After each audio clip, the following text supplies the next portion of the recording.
as the Red Sox play host to the Detroit Tigers. Hello, everybody, and welcome. I'm Sean McDonough, along with Bob Montgomery. We're delighted to have you with us as the Red Sox begin their 16th season of playing baseball on TV 38. Roger Clemens against Jack Morris, and there's plenty of excitement here today, Monty, even though opening day is 1 week late. It's a week late, Sean, but I think everybody is in the proper mood. I think the players are in the proper mood, and certainly an opening day has that extra adrenaline flowing for you. That fastball seems to be just a bit faster, and hopefully for the hitters, the swing will be just quick enough. The big thing, though, is to find out if the Red Sox can win 90 in 90. I think that could be a key. And the Detroit Tigers and Sparky Anderson hoping that they won't lose 103 as they did last year. When they were 59 and 103, they had the worst record in all of Major League Baseball. The starting pitchers this afternoon, Roger Clemens making his third straight opening day start for the Red Sox. For the Tigers, it's veteran Jack Morris. He's starting for the 11th straight year on opening day for Detroit. Now for the pregame festivities, let's go to public address announcer Sherm Feller.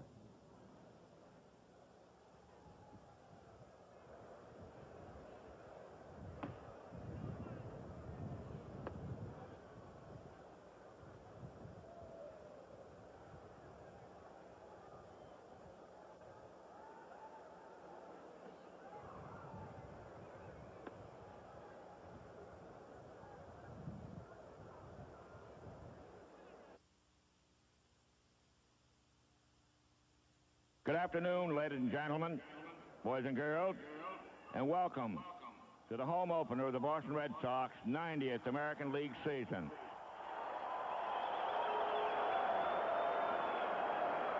And welcome also to the Red Sox opponents today, the Detroit Tigers. Leading the Tigers is the manager, number 11, Sparky Anderson.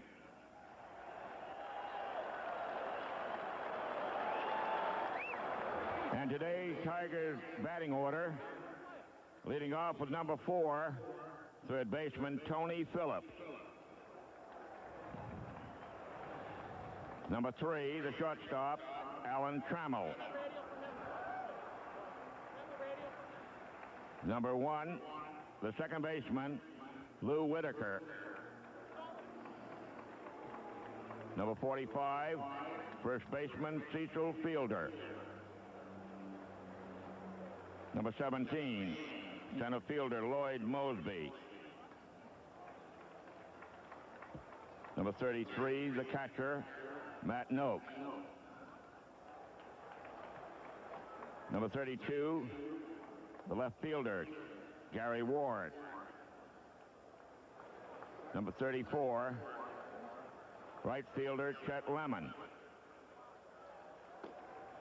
Number 14, designated hitter, Dave Bergman. And the pitcher, warming up in the right field bullpen, number 47, Jack Morris. And now the rest of the 1990 Detroit Tigers. Let's give them a nice hand, folks.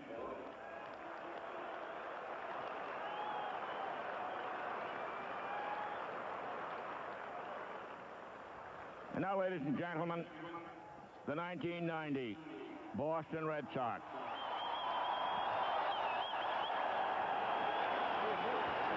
Leading the Red Sox is our manager, number 35, Joe Morgan.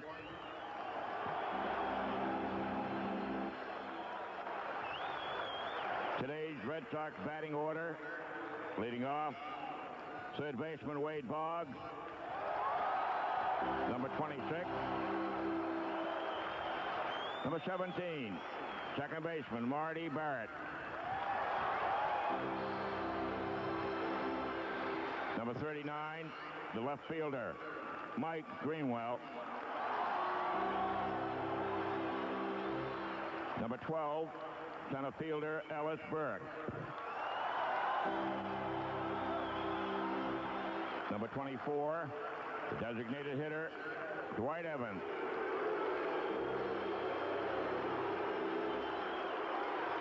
Number 13, the first baseman, Billy Joe Robideau. Number 6, the catcher, Tony Pena. Number 3, shortstop Jody Reed. And number 16, right fielder Kevin Romine. The pitcher warming up in the bullpen in right center field, number 21, Roger Clemens. Now in numerical order, the rest of the Red Sox. Number 2, infielder Luis Rivera. Number 5, outfielder Randy Kutcher. Number 10, the catcher Rich Gedman, who's in the bullpen. Number 15, pitcher Dennis Lamp.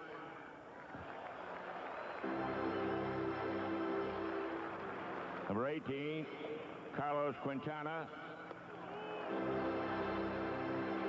Number 19,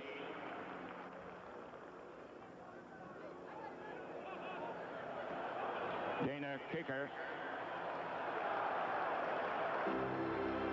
Number 20, the catcher John Malzano.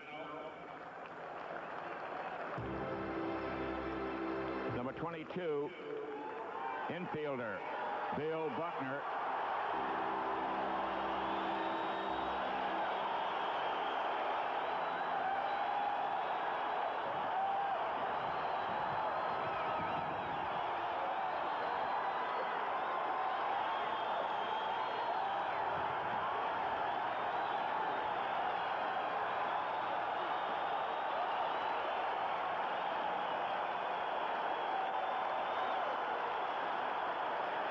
Number 27,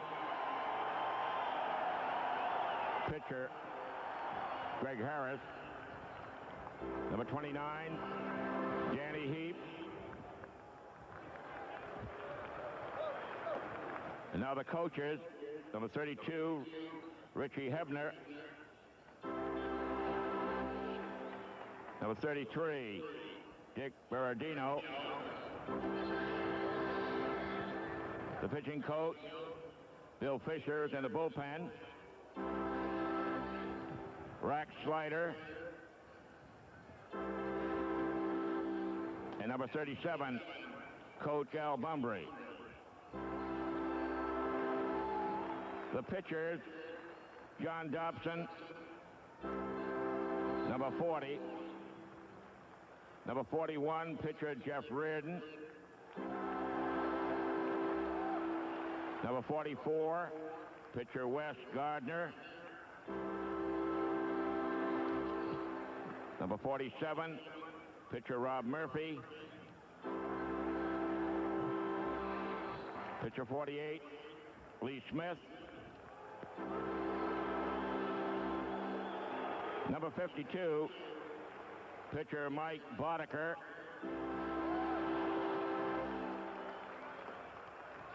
And number 54, pitcher Mike Rochford. And now the Red Sox trainer, Charlie Moss. Physical therapist, Rich Zawacki. And Red Sox equipment manager, Don Fitzpatrick.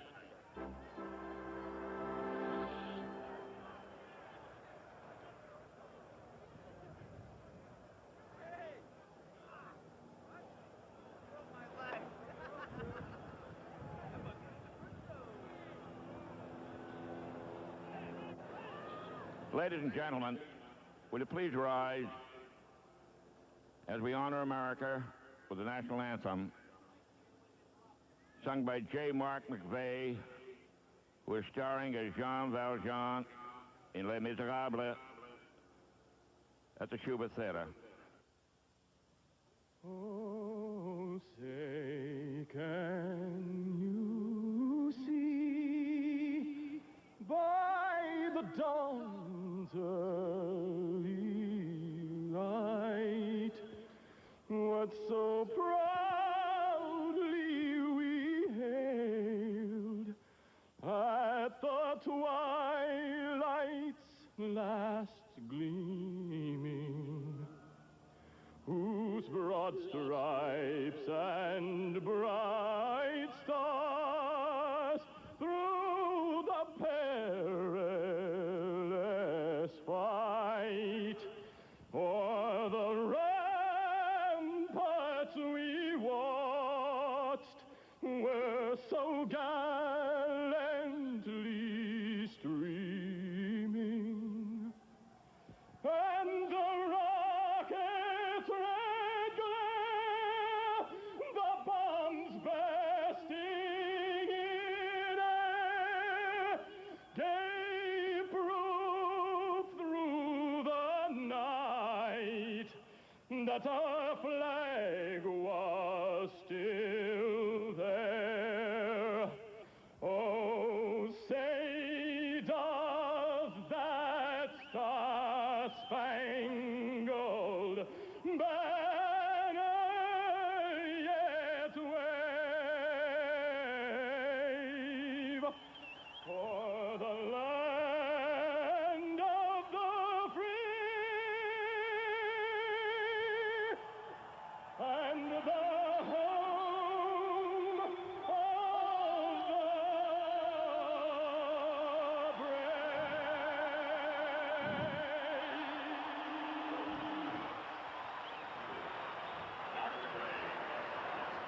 the What an invigorating start to the 1990 baseball season. We'll be back with the ceremonial first pitch from Fenway Park right after this.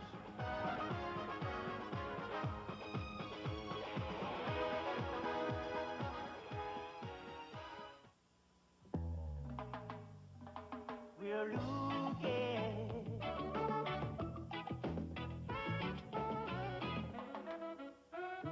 We're looking. Yes, we are looking. Come on. I'm just looking for a push. After 7 years in boarding school, he was hoping for love and affection. Hi, Dad. Gentlemen, this is my son. But his parents only needed his help to win an election. United States Senate. You're our little ace in the hole, buddy. I can't believe this. I'm an orphan with parents. Now he's doing his best to smooth things over and become the model son. John Cryer and Lynn Redgrave in Morgan Stewart's Coming Home. Tuesday night at 8 on TV 38.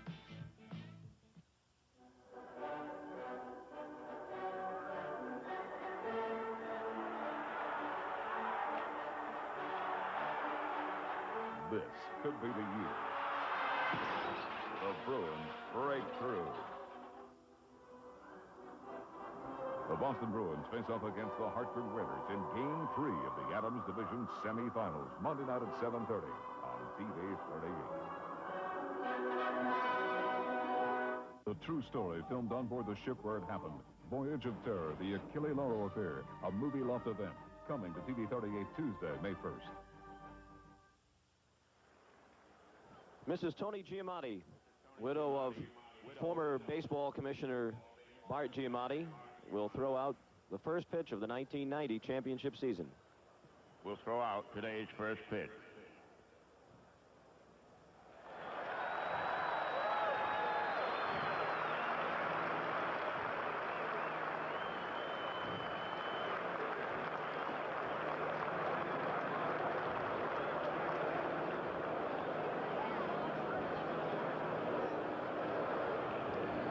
And obviously Tony Pena said something that moved Mrs. Giamatti quite a bit.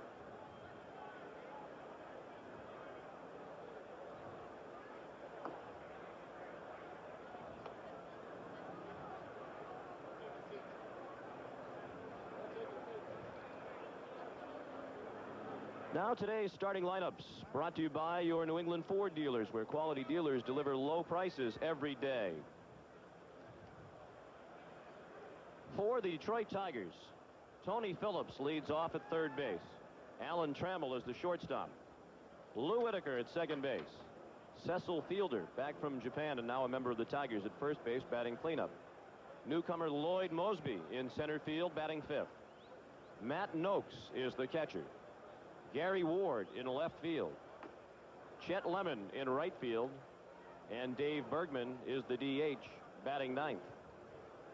For the Red Sox, Wade Boggs at third base. Marty Barrett at second base. Mike Greenwell in left field. Ellis Burks, the center fielder, batting cleanup. Dwight Evans, the DH. Ware, Massachusetts native Billy Joe Robideau at first base, batting sixth. Tony Pena is the catcher. Jody Reed, the shortstop.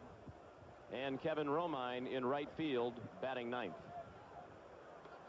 The umpires just now coming onto the field. The veteran crew working this season opener for all of Major League Baseball as the Tigers and Red Sox, the first game of the 1990 season. Larry Barnett, the crew chief, back at the plate. Greg Kosk at first. Rocky Rowe at second. And Dan Morrison is the umpire at third base.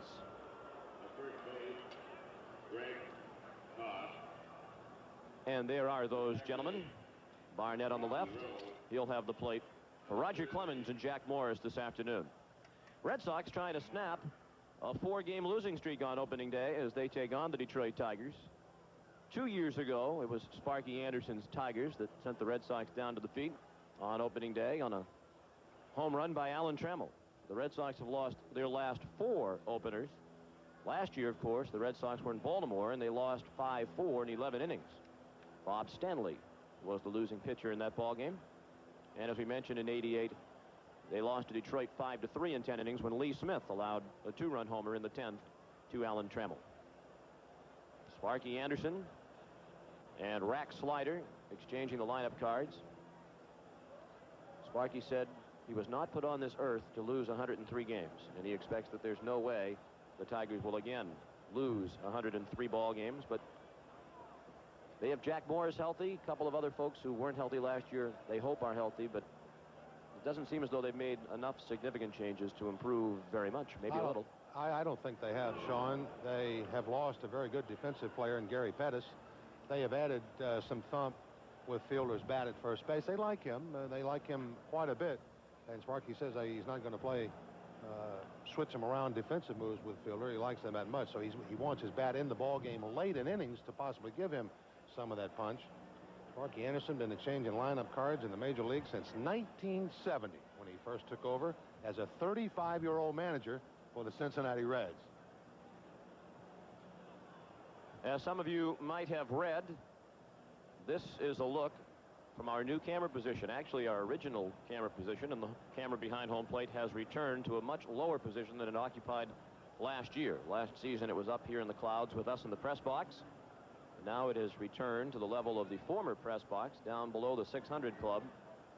So those of you who did not enjoy the higher coverage from the home plate camera last year, that problem has been solved, and I'm one of those, and I know you are too, who's glad to see that camera back down there. I'm trying to figure out a way to get us a desk and a couple microphones and a monitor down there to sit with Mike Sosha, who runs that camera for us. We will miss Mike. Yes. But just looking at that booth, you're right. We long for the good old days. Hello, Michael. He's back for about his 80th year of running the camera. He's had more openings than Sparky, hasn't he? Yes, he has.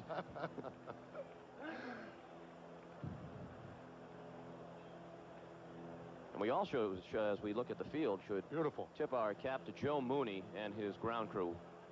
It has been an up and down winter, as we know, weather-wise here in New England, but the field is in beautiful condition. And the Red Sox are about to take the field for the first time in 1990. Bill Buckner, you could see the emotion in his face. Wasn't it nice to see the hand that he got? It was some kind of reception. One that I don't think you would have expected to be maybe not quite that strong, but certainly you would expect to get the fine reception that Buckner got.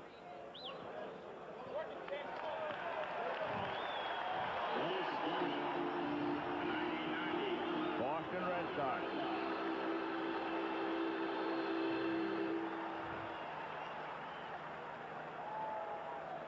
Roger Clemens strolling to the mound under beautiful conditions. Just a couple of thin, wispy clouds overhead. Temperature in the high 50s. We could get as high as the low 60s today, but ideal conditions, better than you probably have a right to expect on April 9th. Well, the Red Sox played a tune on the Detroit Tigers last year. They won 11 of the 13 meetings, and Roger Clemens had a bit to do with that. He faced them twice, and he beat the Tigers both times, giving them just 4 earned runs in those 2 starts. while striking out 13 along the way. 17 and 11 last year for the Rocket Man with a 3.13 earned run average. 35 starts for the right-hander with some minor problems. The elbow bothered him for a while. The rib cage was bothering him for a while. But of all the pitchers who will make an opening day start today, I would say that Roger Clemens is as prepared as any of them. He did have a 7-inning stint in Florida. He seemed to be quite sharp, and if anything, fooled me a bit with the sharpness of his control. And of course, we know Roger as a power control type pitcher, a rare mixture that you get, but Clemens is very sharp. At least it looked to be that way coming out of spring training. Roger will have a supporting cast today that will be made up of a defense. Last year, the Red Sox finishing tied for 6th in defense as they fielded 980. We'll go to the outfield with Mike Greenwell, Ellis Burks, and Kevin Romine getting the start in right field this afternoon. In the infield, it'll be Boggs at third, Reed and Barrett, the keystone combination, with newcomer Billy Joe Robideau getting the starting assignment over at first. And the National League All-Star catcher Tony Pena will handle the duties behind the plate for Roger Clemens. Red Sox last year a total of 127 errors. They turned 162 double plays. So they will need some of that defense, Sean, I feel surely, when they leave to go on the road, and especially with their 4th and 5th starter combination, you can make up maybe with some shortcomings there by playing some very sharp defense. And the Red Sox are going to need that regardless of whether they're in or out of Fenway Park as far as those 4th and 5th starters are concerned. Larry Barnett to the mound, and he seems to be indicating that it is okay for the pitchers today to go to their mouth with their hand. Isn't really that cold, but Larry's going to allow it anyway. Opening day in Boston. Certainly one of the most eagerly awaited days of the year every year. Leading off for the Tigers, On the calendar of most New England sports fans. Tony Phillips.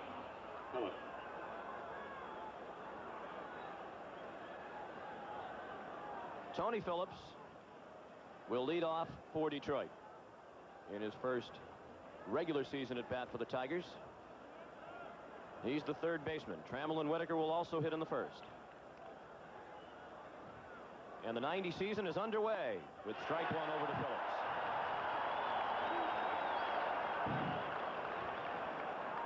You notice the black armband. The Red Sox will wear the black armbands throughout the 1990 season in memory of Tony Conigliaro. 0-2 now to Phillips.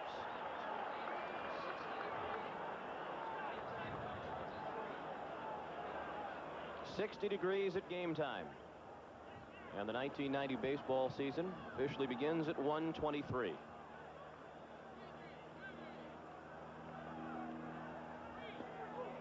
Inside, 1 ball and 2 strikes. That's one pitch I expect to see a lot more from Roger Clemens this year when he's way up in the count, especially the 0-2 situation. I think you're going to see more hitters moving their feet than you've seen in the past. Because of his good control, a lot of hitters won't give Clemens much ground, and he feels that he needs to get a bit of that plate. That may be an indication of it early there with Phillips.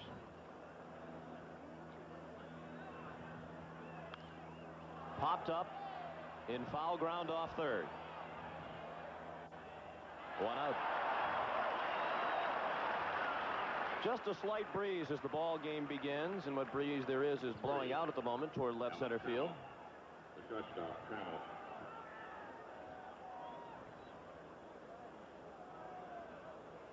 Now Alan Trammell.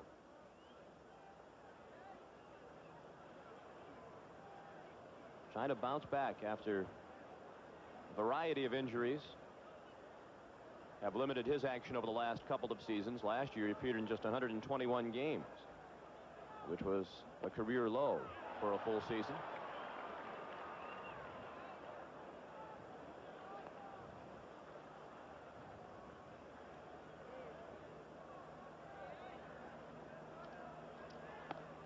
And just as he jumped ahead of Phillips 0-2, Clemens has moved ahead of Alan Trammell, no balls and 2 strikes.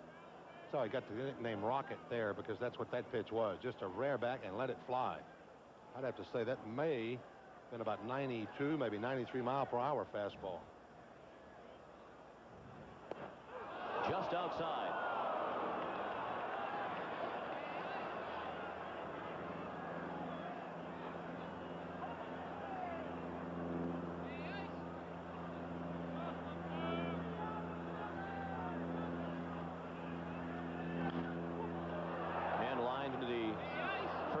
repeats. Still a ball and 2 strikes. Trammell along with Lou Whitaker, who will bat next. They are starting their 13th straight season as the Tigers' regular shortstop and second base combination, and that is a major league record.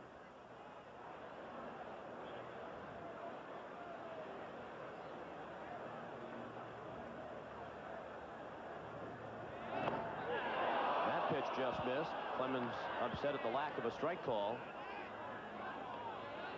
2 balls and 2 strikes. 1 out, bases empty. Just underway in the top of the first inning.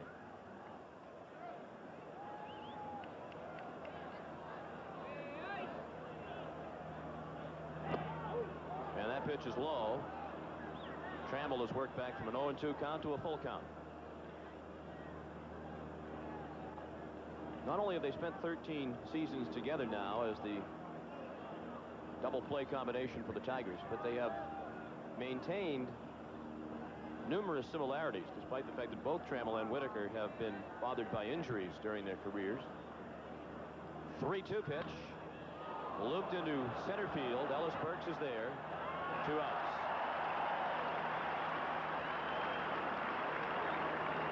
Gives me a pretty good idea, Sean, of how sharp Clemens feels that he is, along with his catcher, Tony Pena, because the very get-go, you know, he's already demonstrated a good fastball, but his first 3-2 count to a very good fastball hitter, they go with the breaking ball.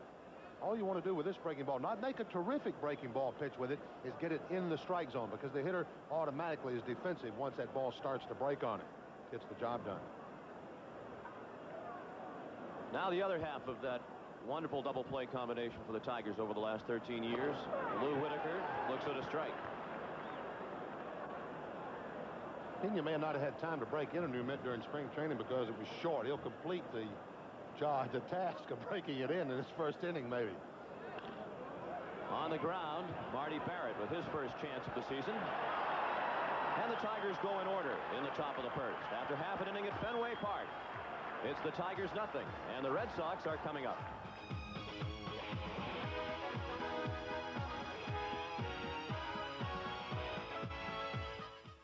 I put up with this for so long. I can't take any more of this. Your kids are afraid of you now. I'm afraid of you. You've got to do something about this. If you don't get help today, I'm leaving tonight, and I mean it. I mean it this time. Are drugs and alcohol destroying your family? Call Seminole Point Hospital at 1-800-633-4000. You are what you eat. What's true for man is true for machines. Starting the day right can make a difference. Get Mobile Super Unleaded Plus. Its detergent formula can unclog vital engine parts. For power and performance, drive your engine clean with Mobile Super Unleaded Plus. Get a box of hefty cinch sack trash bags with every fill-up of 8 gallons or more of Mobile Super Unleaded Plus. Fans, you have a chance to win every time a Red Sox player hits a home run on a TV 38 televised game. To enter, and it's very easy. Just send your name and address on a postcard. The TV 38 Pepsi Home Run Sweepstakes, Box 500, Boston.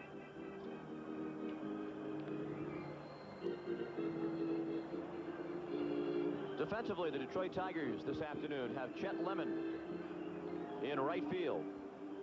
Lloyd Mosby is the center fielder, and Gary Ward in left. Around the infield, Tony Phillips at third, Alan Trammell at short, Lou Whitaker at second base, and Cecil Fielder is the first baseman. Matt Noakes is the catcher. And starting for the 11th straight season on opening day for Detroit, veteran right-hander Jack Morris. The pitcher of the 80s was Jack Morris, 162 wins in that decade of baseball. Made just one start against the Red Sox last year, and that was a loss. Well, Ken Boyd beat him 4-2 over in Detroit in that ball game. Morris roughed around a bit for 11 hits in those 9 innings, but Morris has the ability, as you may imagine, over those 162 wins in the 80s, to get you out when he doesn't have his very best stuff. He's worked quite a bit on a straight change this spring.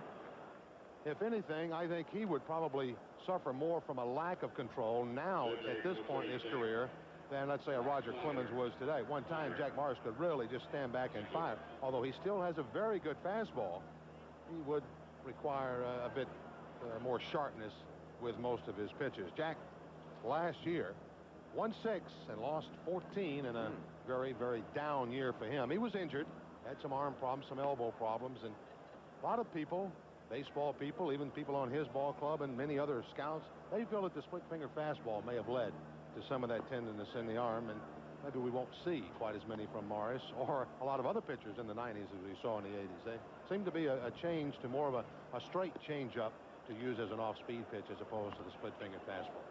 We talked a bit about that during our spring training telecast, the trend away from the split-finger fastball because of the strain that it puts on one's arm. What the split-fingered fastball really did, and the reason they came up with it, Sean, the straight change oftentimes caused deceleration in the pitcher's arm, and that puts pressure up on the shoulder. So they come up with a pitch that took the acceleration to throw it properly. They took the pain away from the shoulder, but they moved it to someplace else, it's thought, and of course that's the elbow area. No score as the Red Sox come up in the home half of the first. Third baseman, number 26, Wade Boggs. And Wade Boggs, appropriately, is the first Red Sox hitter of the 90s.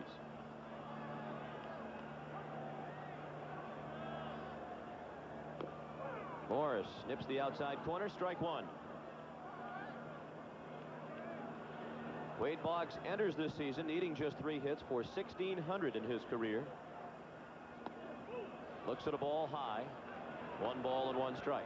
Boggs, Barrett, and Greenwell against Jack Morris in the first inning.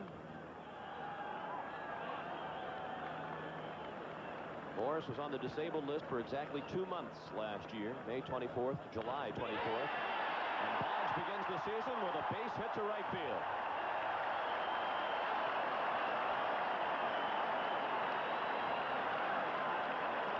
.199 to go. That's right. And it looked like an off-speed pitch, and Boggs gets the bat out in front on. And if spring training was some kind of an indication, you may see a bit more of Boggs pulling the ball, taking advantage maybe of working against that shift that's employed against him so often. And Barrett finds himself in the opportune spot. Man at first, a hole in that right side. Some ground to move the ball around the park end. Barrett with Boggs on the move. Ripped it into center field. Boggs on his way to third.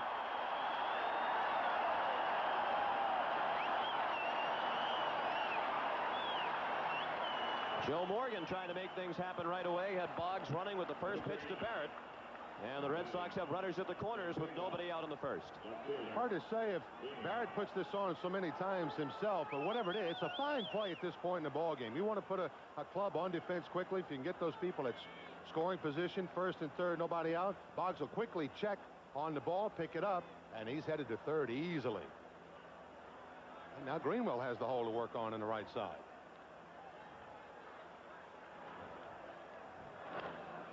Mike with a little pop-up in shallow left field. Boggs is not even tagging as Ward battled the sun. And that's the first out of the inning. Greenwell a little bit anxious, swinging at the first pitch and popping out to shallow left. The 12, Ellis Burks. Outfielder Burks. Now Ellis Burks. Hit .333 in spring training with 2 home runs. He drove in 10, going 15 for 45. His season, as Red Sox fans well recall, ended last September 6th when he collided with Mike Greenwell in the outfield in Oakland.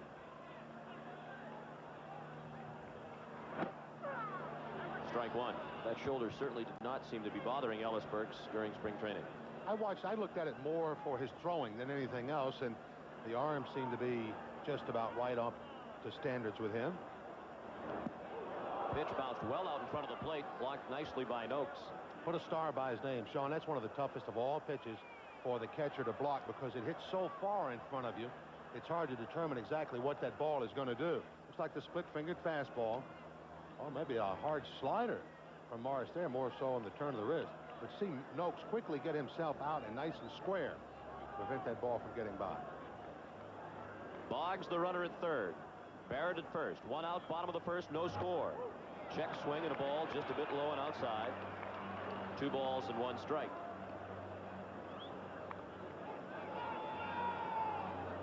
Morris lost his first 6 starts in 1989. Hoping to get off on the right foot today. Straight change, high and tight. 3 balls and 1 strike with Dwight Evans waiting on deck. Still, everything is favoring the hitter, especially here at Fenway at this time of the year with the flag blowing out to center field. That's really uncommon. And the fact that the pitchers have not had enough innings of work. Little pop-up. Cecil Fielder and Lou Whitaker in foul ground. Fielder dropped the ball.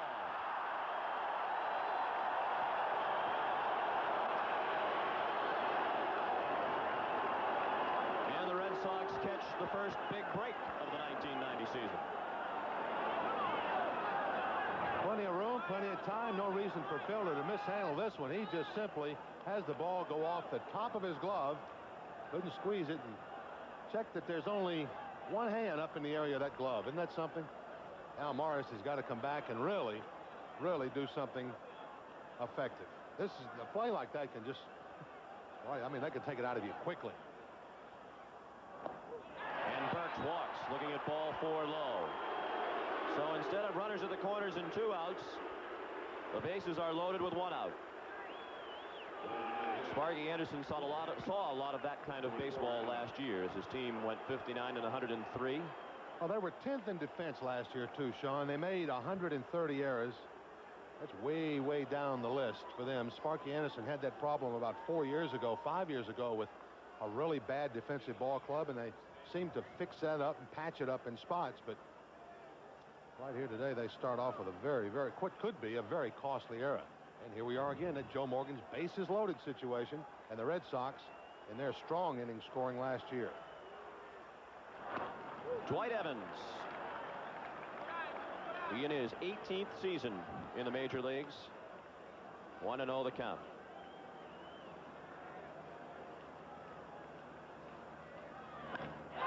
Line to center field. Mosby on the run toward the triangle. It's over his head and all the way to the 420 mark.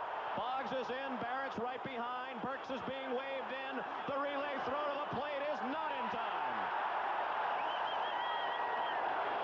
A bases clearing double for Dwight Evans and a 3-0 Red Sox lead.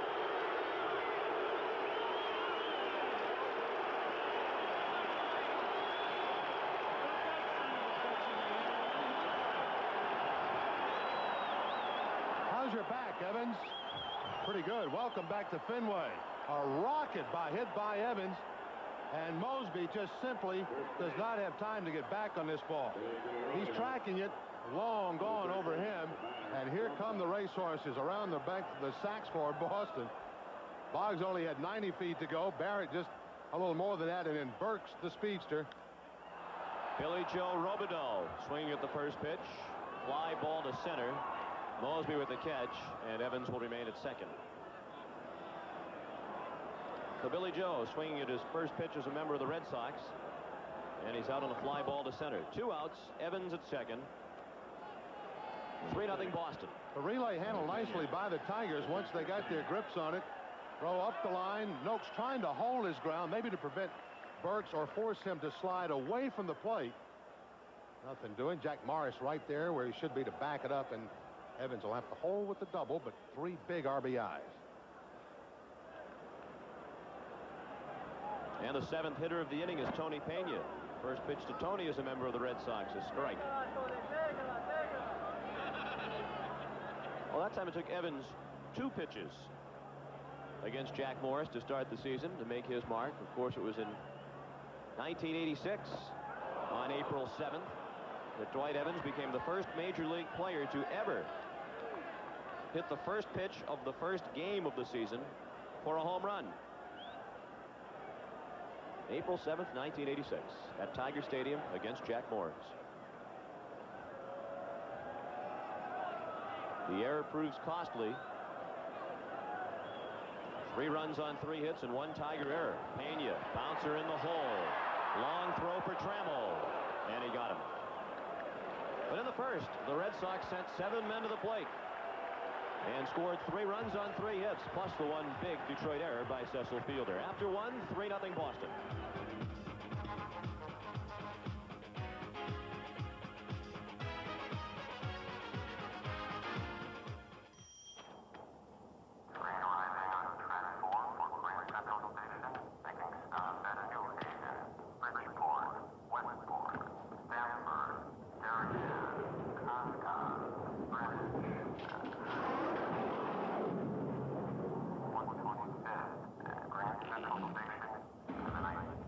If it's out there, it's in here. The 9X Yellow Pages.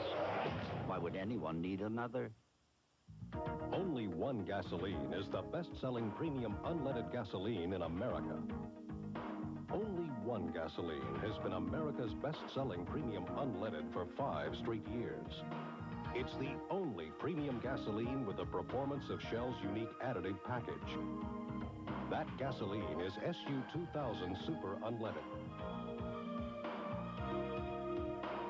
Experience the difference. You know, when you got it right, you got it right. Whether you're talking about this, or whether you're talking about the one and only Diet Cola that does it for Ray, Diet Pepsi. You know, nothing tastes as good to me as Diet Pepsi.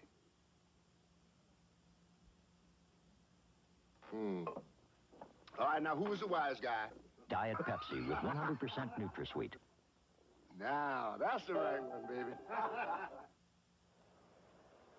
Back at Fenway Park, where the 1990 season is underway, and the Red Sox have a 3-0 lead after one.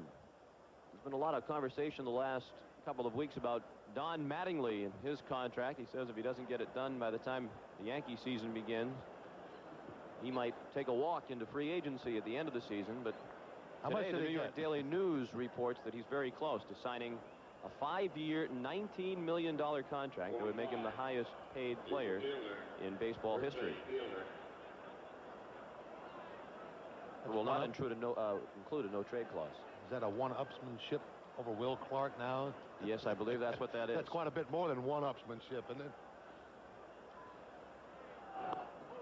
Clemens' first pitch of the second, inside, ball 1 to Cecil Fielder. Clark's was what, $15 million for 4 years? Mattingly is roughly $19 million for 5 years, yes. I'm not going to squabble over $1 or $2 or a year or two. Cecil Fielder, the former Toronto Blue Jay, went to Japan.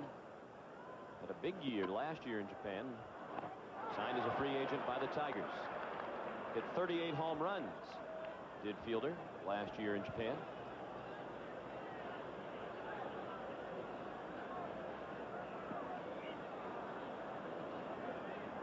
That was good for third in Japan's Central League. Swing and a miss, strike 3.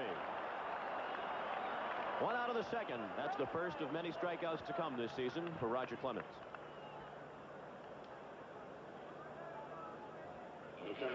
Just the heater, almost right in the heart of the strike zone, really.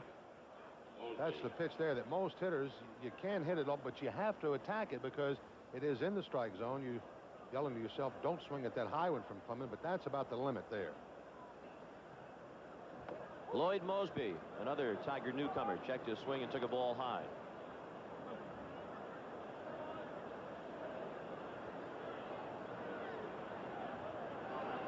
Mosby was signed by the Tigers as a free agent in December. Spent the entire decade of the 80s with the Toronto Blue Jays. Broke in 1980.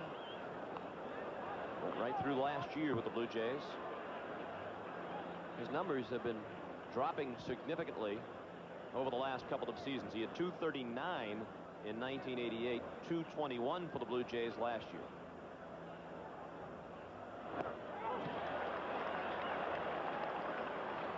One ball, 2 strikes.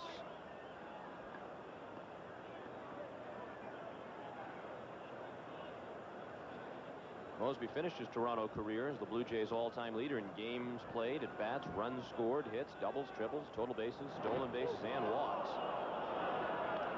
He's dealing with a 2-ball, 2-strike count now. And with Ernie Witt off to Atlanta, no more original Blue Jays. That's it. A little bit low. 3 balls, 2 strikes. 1 out, top of the second. 3-0 Red Sox. You're just tuning in. Doubled by Dwight Evans to the triangle in center field with the bases loaded. Scored 3 runs in the bottom of the first.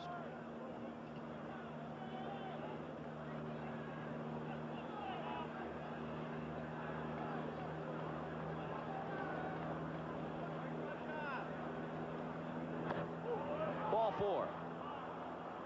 And Lloyd Mosby is the first Tiger base runner of the afternoon. 33. Clemens back wearing number 21, as you can clearly see from that shot, after wearing number 14 during spring training. Reportedly in honor of his former teammate Jim Rice. Perhaps we'll find out more about that after the game, as Roger is expected to speak with the media following today's start. Matt Noakes, the hitter. In the air to left field, Mike Greenwell. 2 outs.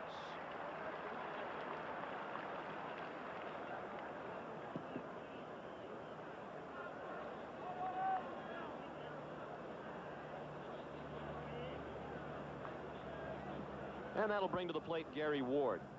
32. He's the Tiger left fielder.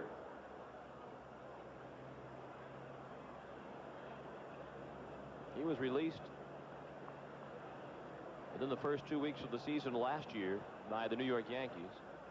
Signed on April 23rd by the Tigers and spent the rest of the year with them.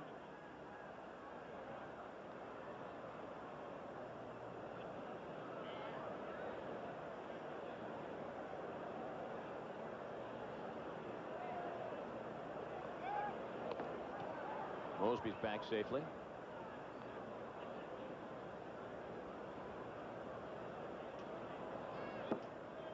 Mosby's still a threat to run. His stolen base numbers have also diminished over recent years, but he swiped 24 last year. That has to be respected at first. Fouled straight back by Ward, 0-1.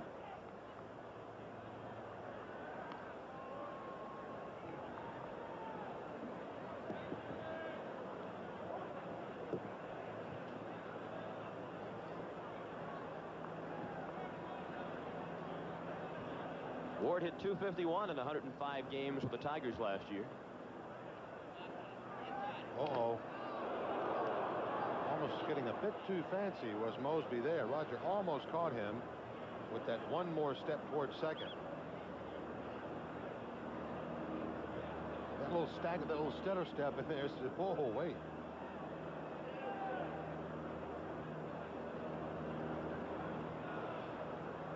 The 0-1 pitch. Outside, broke off the glove of Pena. Mosby leaned for a moment toward second, then returned to first. Pena would have had enough time in spring training and to handle most of these pitches to realize what their ball does when they throw it on certain pitches. That ball just flipped out of the mitt there. What he will have to take a little more time perhaps in learning will be the personality of who he's dealing with. Pitchers that he needs to get on and can get on, as opposed to pitchers that you have to baby a little, pat on the back a bit more. That takes a bit longer to learn than their stuff and their mechanics.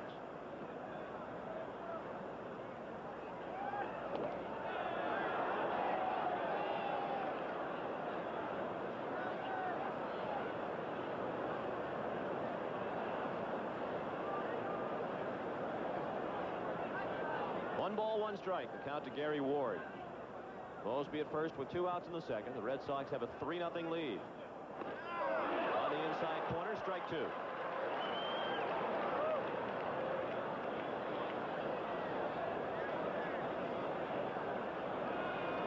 And one thing American League base runners like Lloyd Mosby will learn early on about Tony Pena is you can't take anything for granted as you return to the first base bag or the second or third base bags. He'll snap a throw anywhere. Outside, Tony looked down to first again. 2 balls, 2 strikes.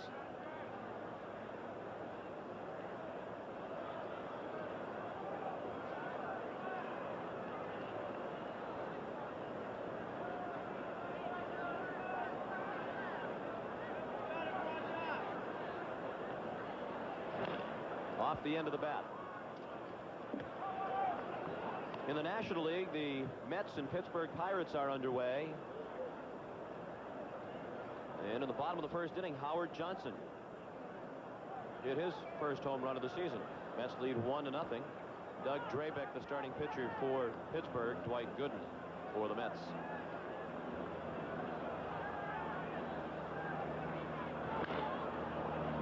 Jody Reed to second, just ahead of Mosby. That ends the inning. after an inning and a half at Fenway Park. Roger Clemens and the Red Sox have a 3-0 lead.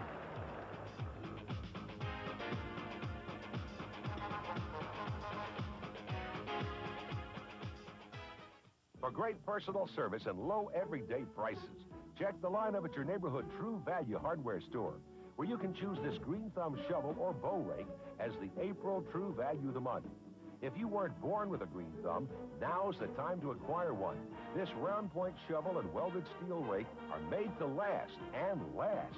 And they're each just $6.99 in April, where you see the banner at participating True Value hardware stores and home centers. Be at Fenway Park on Saturday, April the 28th, when the Red Sox host the defending world champion Oakland A's at 1:05 p.m. The first 15,000 fans, ages 15 and younger, will receive a Red Sox figure, complement of Kenner's starting lineup. Use your Visa or MasterCard to purchase tickets by phone or stop by the ticket office at Fenway Park or the Boston Red Sox Clubhouse store in the Burlington Mall. Tickets are sure to sell quickly for this popular event, so order yours today. Opening day fun continues here at Fenway on Saturday, April the 14th, when the Red Sox celebrate Kids Opening Day. The first 15,000 fans, 15 years and younger, will receive a visor when they enter the ballpark.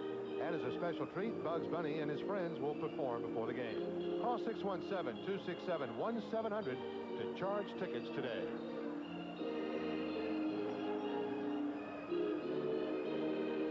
Jack Morris set to go to work in the bottom of the second with the Red Sox leading 3-0. While we have a moment, we want to pass along a hello to a friend of ours at Channel 38, John Delaney, who hasn't missed opening day here at Fenway since 1965. He's recovering from a hip operation, we were told, at the Leahy Clinic, and we hope that John is feeling well today.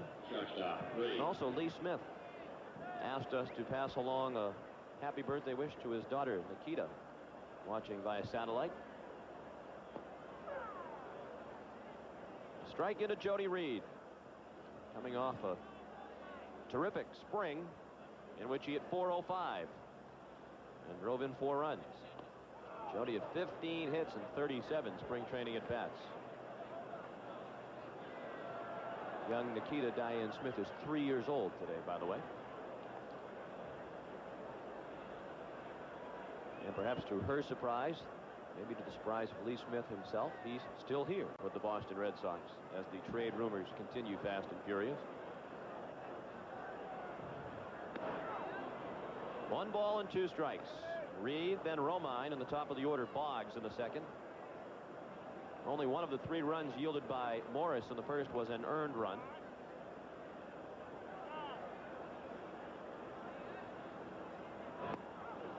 And that is strike 3. Excellent split-fingered fastball this time for Morris. Seemed to take a bit more off of it. Doesn't really want to throw it up this part of the strike zone very often, but gets the job done there. Morris, you notice, does not bring his hands back up over his head as he did at one time. And he thinks, along with his pitching coach, Billy Muffett, that will help his control a bit more. We're talking about control. Now, Morris doesn't walk an awful lot of batters. We're talking about control. Well, I'm talking about control inside the strike zone. You're setting up to throw the ball outside, and you wind up missing. Instead of getting it to a tough pitch, it becomes a very hittable pitch.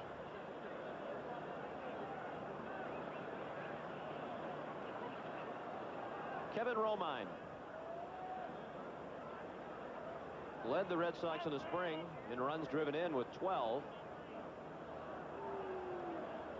That was 2 more than Ellis Burks. With Dwight Evans unable to go in the field, Romine is the opening day right fielder for Boston. He lines it toward the gap in left center field. That'll skip through all the way to the wall. Kevin Romine in his second with a stand-up double.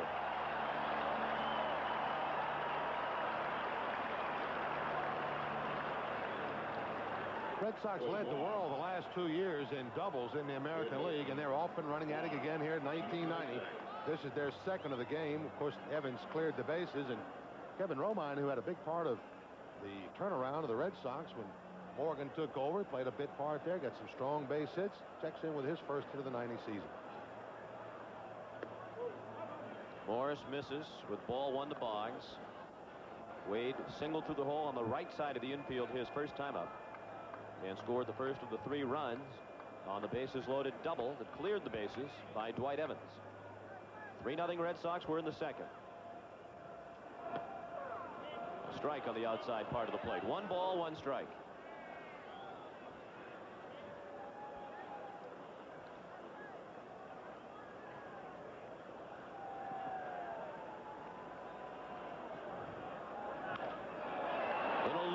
Shallow right center, long run, and they won't get there. It falls in front of Chet Lemon. He had trouble picking up the ball, and Romine scores. Kevin probably would have scored anyway. He knew that ball was falling in. He was not going back to tag up. Wade Boggs drives in a run. His first RBI of the season. 4-0 Red Sox. Base running on Kevin's part, knowing where that outfielder is and seeing how the ball is hit by Boggs. Pretty good idea that Lemon was not going to get to it from that very deep position he was playing. And he dribbles it one time, and I don't think Kevin was ever going to break stride at third anyway, so Boggs picks up his second hit and first RBI. And he's now just 1 hit shy of 1,600 for his career. 1,599 hits. And as Monty pointed out after the first hit, now just 198 away from 200 hits for the 8th straight season. Marty Barrett, the hitter, 1 strike the count. Marty singled to center field on the first pitch he saw from Morris back in the first. Red Sox now have 4 runs on 5 hits. Change up inside. 1 ball, 1 strike. Dan Petrie back with Detroit, and he's warming up in the bullpen. There have also been trade rumors recently involving Marty Barrett.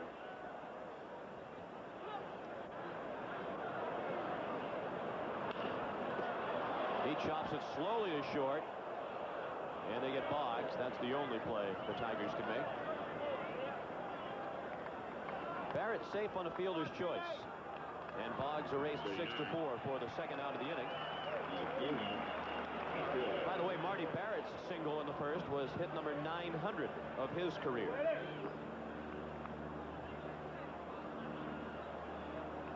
Mike Greenwell was out on a fly ball to left on the first pitch he saw from Morris in the first. Off-speed pitch in the air to right. Lemon. And that's all for the Red Sox in the second.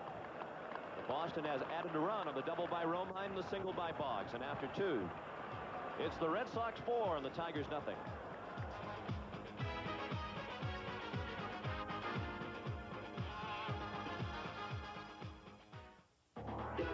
What you want, baby, we got it. What you need, you know we got it. All you really want is a little respect, just a little bit respect, just a little bit. Speedy Muffler King knows that all customers really want is a top quality repair, a good price, and a little respect. That's why Speedy gives you a guarantee on all 3, including the respect. R-E-S-P-E-C-T, that's what Speedy means to me.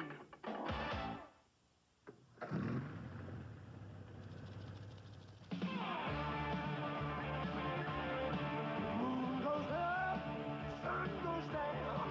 I ramble on from town to town. Oh, sweet mama, I sure don't ever much. I'm just headed for the mountains. I'm just looking for a bus. The true story filmed on board the ship where it happened. Voyage of Terror, the Achille Lauro Affair, a movie loft event. Coming to TV 38 Tuesday, May 1st. This copyrighted telecast is presented by the authority of the Boston Red Sox and TV 38. It's intended solely for the private, non-commercial use of our audience. Any publication, reproduction, retransmission, or other use of the pictures, descriptions, and accounts of this game without the expressed written consent of the Boston Red Sox and TV 38 is prohibited.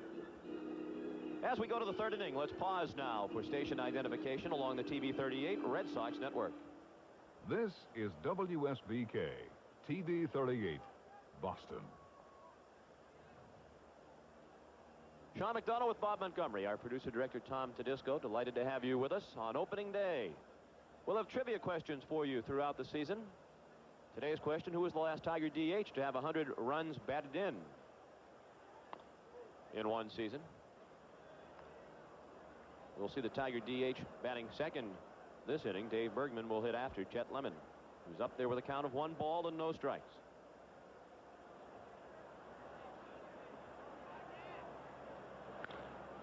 Bounce down to Boggs. Nice play. 1 out.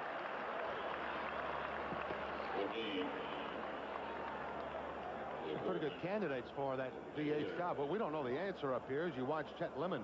We don't? Bounce the grounder down to Boggs. Ball just about by him when he gets the glove on it, but really no danger. And a quick out for Roger Clemens. Got some pretty big names that would fall in there. Willie Horton would be a guy that's named that we would throw in there. Darrell Evans, did he DH enough for them? Maybe to be a 100 RBI guy. I don't know. Some awfully good years for him. Over 40 home runs one year for the Tigers when at age 40. I'm not sure if he played a lot of those days as a first baseman. Well, it isn't often you see the DH batting 9th in the American League, but that's the case for the Tigers today. Dave Bergman is the designated hitter, and he's up there with a count of 1 ball and 1 strike. Red Sox lead 4-0. And Bergman's now in the hole, 1 ball and 2 strikes. Usually if you do see a DH batting 9th, it's of the speed variety, so that a manager looks at it almost as having 2 leadoff guys. Usually the power guy, if he's a DH, well, you won't find him deeper than 7th in your batting order very often. Inside. 2-2. Bergman will be followed by Tony Phillips.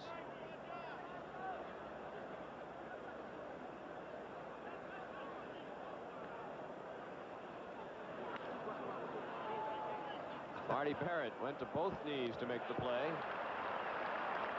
2 outs in the 3rd. Marty had quite a string going last year of errorless ball games, and then all of a sudden he broke out of it out on a West Coast trip, and it became a catching factor. Everybody started making errors. Marty says, I'm not going to make one here on opening day. I'm going to smother this one. Almost a semi-cue shot off the bat of Bergman, and there it's up with it. Bergman makes the right turn.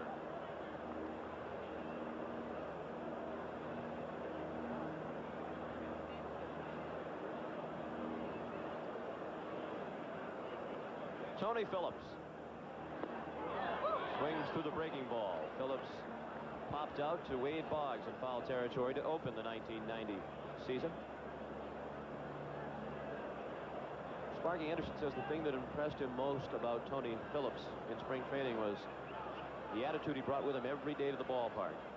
Very much a professional, a hard worker. And the Tigers go in order on 3 ground balls in the 3rd. Through 2.5 at Fenway on opening day. Roger Clemens and the Red Sox are enjoying a 4-0 lead.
Nesson, your ticket to more than 300 live events each year. Motor Trend's Car of the Year award hasn't been won by an American luxury sedan in 38 years. Until now. Until the 1990 Lincoln Town Car, with more room than any car in its class. A 5-liter V8 engine, supplemental airbag restraint system, available anti-lock brakes, and a combination of technological features most luxury cars can't match. Motor Trend's Car of the Year for 1990. The Lincoln Town Car. Now more than ever, what a luxury car should be. Enough said. Among the sellout crowd here at Fenway, the new director, president, and chief operating officer of the Detroit Tigers, Bo Schembechler. Of course, he's best known for his 21 years as head football coach at the University of Michigan.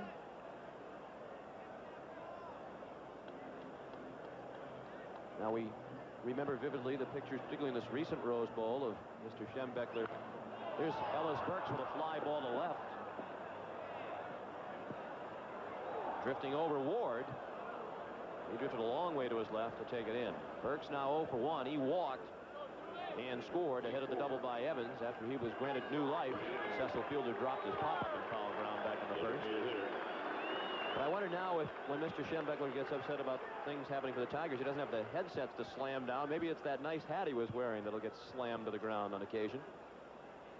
Must be a strange feeling for him to be watching an athletic competition of any kind and not feel that headset on. Dwight Evans drove in the first runs of the season with a double to the triangle in center field with the bases loaded in the first. Scored all 3 runners, Boggs, Barrett, and Burks. Red Sox added 1 last inning on a double by Romine and a single by Boggs, and they lead 4-0 here in the third. Schembechler actually joined the Tiger organization about the middle of last year. I think it's going to take him a while to learn a bit about the inner workings of baseball, but I would, and I'm assuming here, but I would think this would be the case. A man who has had to judge talent all of his life would still be able to judge talent even though it's in a different sport. I think he'll be able to judge the makeup of individuals readily, even though it goes from football into baseball, and the competitive effort put forth by an individual, I would think, would be picked up fairly easily by him in his many years of experience. Well, you wonder how he will deal with losing. He never had a losing season in 27 years as a major college football coach. Ranked as the winningest active coach in Division I when he retired. 234 wins, 65 losses. Evans sends the first one back in this direction this season. But the Tigers, the worst record in baseball last year, and you really can't expect that they'll have a big year this year. No. And they may not even be expecting to have a big year next year, but Sparky Anderson has a couple of younger players that are not on his ball club right now. Left-hander by the name of Brian Dubois, who we probably will see before the year's over, maybe before too long. Popped up near the Tiger dugout, right near Mr. Schembechler, as a matter of fact, but Tony Phillips had room in front of the dugout to make the catch for the second out of the third, with Boston leading 4-0. Sean, this is really about the second time in the last 15 years that the Tigers have allowed their ball club, their big league ball club, become somewhat aged without having the younger player to come in and take their place. They did it in the K-Line, Northrop, McAuliffe era. They let those guys get old and then didn't have anybody to replace them. They had to build it up again. Ralph Houck did most of that rebuilding, and he was the one that originally brought Trammell and Whitaker together as a big league combination. Had them in the minor leagues in that organization. So they're right now faced with pretty much the same situation again, trying to rebuild some of their youngsters, and their minor league organization or their minor league operation doesn't really have that many talked about players in it. They only have one rookie on the team this year. Plenty of new faces. They have 15 players on the team this year who were not with the Tigers on opening day last year. But just one rookie on the roster at the moment, pitcher Steve Wapnick. 2-1 pitch to Robideau, well hit, but fielded on a hop by Whitaker. And the Red Sox go in order for the first time in the third. After 3 on opening day at Fenway Park, it's Boston 4 and Detroit nothing.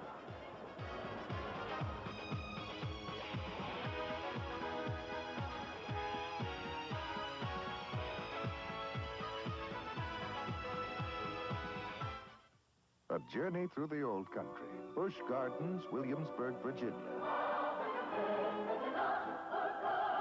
This year, your vacation begins with all the thrills and pageantry of Europe long ago at Busch Gardens.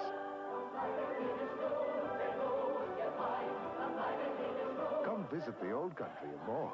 here in the heart of Virginia. Busch Gardens, Williamsburg. All the fun of Europe, only closer. The New England Blazers are in the World Championship game. Coors Light and Major Indoor Lacrosse present the Blazing Z-Force in their first championship game appearance versus the defending world champion Philadelphia Wings. Friday night at 8 at the Centrum. The stage is set for the championship game showdown for the North American Cup.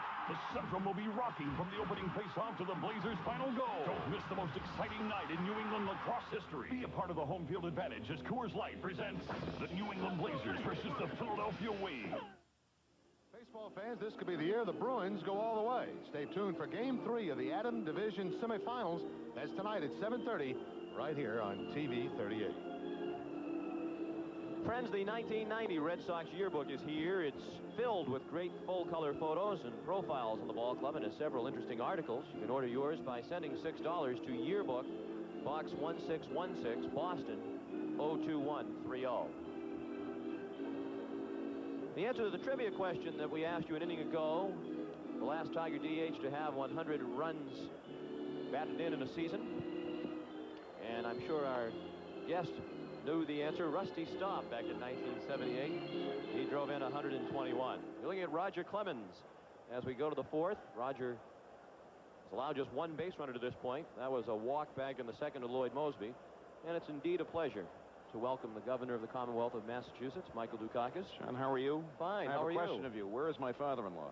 I don't know. I said he was going to call you. I have a message that he called, but I didn't get it until about 10 minutes before game time. I've got 2 broken hands because I tried to get him out of the snow in Berkshire County. He's a great man. He certainly is. For those who aren't familiar, and I'm sure there aren't many who are not familiar, the governor's father-in-law is Harry Ellis Dixon, an avid Red Sox fan. It's been a pleasure getting to know him over the last couple of years. What a fine gentleman. Well, he's a great fan of yours. Well, thank you. Bob's. And I know you rarely, if ever, miss opening day. It's a great, great day, and this ballpark is a terrific ballpark, and I like the looks of this team. Once again, optimistic in the spring. But I just love coming out here. Kitty's with me down in the box with the former Governor John Volpe, who is here today as well, and it's just great to be here. Well, we know you're in charge of the weather committee, and you've done a wonderful job. If it's good, I'm in charge of it. If it's bad, I had nothing to do with it. But it is a great day for the opener. We've had some, as you know, that have been postponed on account of snow, so it's great to be here with just such a great day. Clemens working to Alan Trammell as we go to the fourth. 4-0 Red Sox. 1-2 the count to Trammell. He was out on a fly ball to center field back in the first inning. 2 balls and 2 strikes. And you had the ultimate thrill that I'm sure many Red Sox fans wish they could experience. Remember a couple of years ago at spring training, you had a chance to go in the batting cage and take some live swings. There was a guy up in the stands who had some tough things to say about my batting ability. I went up there and made contact 10 out of 12 times and redeemed my honor. But I'll tell you, going down to spring training and doing that is... There's strike 3 to Alan Trammell. Second strikeout for Clemens. Well, luckily you didn't have to hit against Roger Clemens. 10 out of 12 making contact might have been tough against Roger. Living just every boy's fantasy from Boston was worth the presidential campaign. That time the breaking ball from Clemens got Trammell. Now Lou Whitaker. He bounced to the second baseman Marty Barrett, his first time up. The strike. It's amazing. We had Mayor Flynn on with us last year, and he talked about how much a Red Sox season, particularly if it's going well, means the attitude of everybody in Massachusetts. No if they're winning, everybody seems to have a little bit more of a lighter step. The 86 season when I was running for re-election, you know, it was just one of those incredible seasons. 75 season when we were really way down in economic terms, and this club just picked us up. I remember sitting behind the third base dugout. Fisk hit it out that 6th game, and it was terrific. On the other hand, when they let us down sometimes, it doesn't do the state's mood a lot of good. Well, hopefully they'll give all of New England a lift in this 1990 season. Well, I must say Mr. Clemens is he's doing his part throwing today. Very well. And Whitaker's out on the spinner down to third. Thrown out by Wade Boggs for the second out of the fourth. The Red Sox lead by a score of 4-0. I know you like to get out here fairly regularly as your schedule permits. On average, how often do you try to get out here to the ball? Oh, I may make 3 or 4 a year, Sean, and I hope I can do more once I leave the governor's office. But it's very close. I mean, it's about a 20-minute walk from our house and very close by. And I love this ballpark. I remember back when I was in the legislature in the 60s, people were talking about tearing it down and building a new park and so on. I don't think anybody would ever think of doing that these days. Cecil Fielder, the hitter, he struck out his first time up, went down swinging. One of 2 Clemens strikeouts this afternoon. Good live fastball that missed high. 2 balls and no strikes. I remember coming out here when I was 4.5 years of age, seeing my first Red Sox game. And Lefty Grove was pitching. I enjoyed the articles in the Globe yesterday, some of the writers reminiscing about their earliest memories of Fenway, and I think all of us who are from this area can relate to Right. Yeah. A lot of the father-son connection. My dad was not a great baseball fan. In fact, my mother brought us down here, my brother and I, and she didn't know one end of the bat from the other. I think it was the first and last time she ever brought us, but it was a great inauguration. Remember, Jimmy Fox hit one off the left field wall so hard that I've never seen a ball hit quite as hard off that wall. It's unbelievable. A strike and a count of 3-2 to Cecil Fielder. He probably didn't see a fastball that loud in his year in Japan last season. Clemens started to work very quickly and Fielder bailed out. 4-0 Boston. In the top of the fourth on opening day at Fenway. And that's ball 4. Second walk thrown by Clemens. Both Tigers base runners to this point have come via a walk from Roger, and he'll work next to Lloyd Mosby, who drew the other walk back in the second. Have you given much thought to what the future holds for you in your time as governor? Not really. Kitty and I are thinking a little bit about it, Sean, but, you know, we've got to get this state back in shape. Financially, I want to move ahead on some things that are very important before I leave, and leave a good, solid state government once again to my successor. But we're still young. We're still energetic. We've got our health, and there's lots to be done. I want to reach out to young people particularly and get them turned on to public service. I'm very concerned about all this bashing of public service that's taking place. Big swing and a miss by Mosby. I'm sure sports fans would be interested. You talked about some conversation years ago about a new Fenway Park. But what could you tell us about the prospects for a new Boston Garden? Will we see one? That is moving ahead, yeah. As a matter of fact, just the other day, the mayor and I were at the signing of the leases for the Celtics and the Bruins, and I think we're on track. It's going to be, it's going to involve a major investment by the state in new garage, transit facilities, and so on. But it's, I think, on track, and we're on our way now. Saw a shot of Fielder who does not run particularly well. Billy Joe Robideau is playing a bit behind him. With Mosby playing, he tried to check his swing and get out of the way of that high pitch, but could not. And the count is 0-2.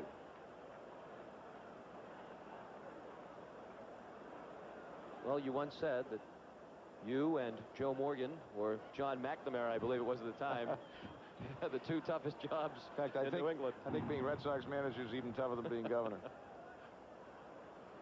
Well, you mentioned the bashing of public servants, and certainly Red Sox managers have taken their share of bashing. It's part of the business, whether you're in politics. For broadcasters, too, if there's indeed consolation to public servants, baseball managers, we can share in that.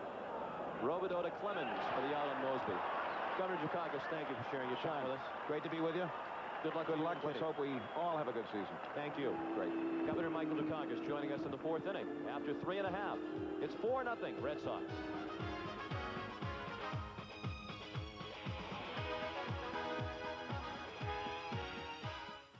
I want to share a few words with you about gasoline.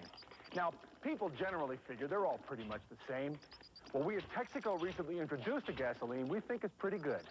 Texaco System 3. Being curious, we spent a year or 2 testing it. What we learned prompts us to add a new word to the conventional wisdom regarding gasoline. They're not the same. And in the coming weeks, We're going to prove it.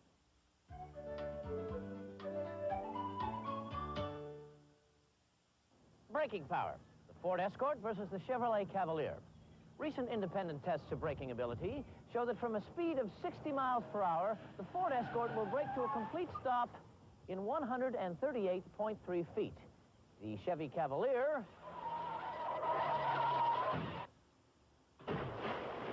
slightly more. Hurry to your New England Ford dealers for great savings on Escort. Get 6.9 financing plus $750 cash back. In all of Boston, in all of the United States, in all of North America, in all of the world, there will only be one winner.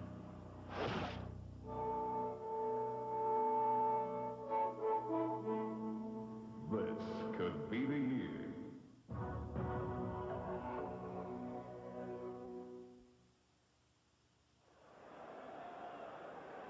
Our coverage of Red Sox baseball continues as the Milwaukee Brewers come to town this coming weekend. Friday night at 7:30, it'll be the Red Sox and Milwaukee.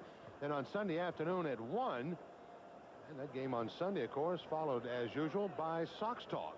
Sean McDonough and Lou Gorman immediately following Red Sox baseball on Sunday. That's Friday night at 7:30, Sunday afternoon at 1 over most of these stations, so check your local listings.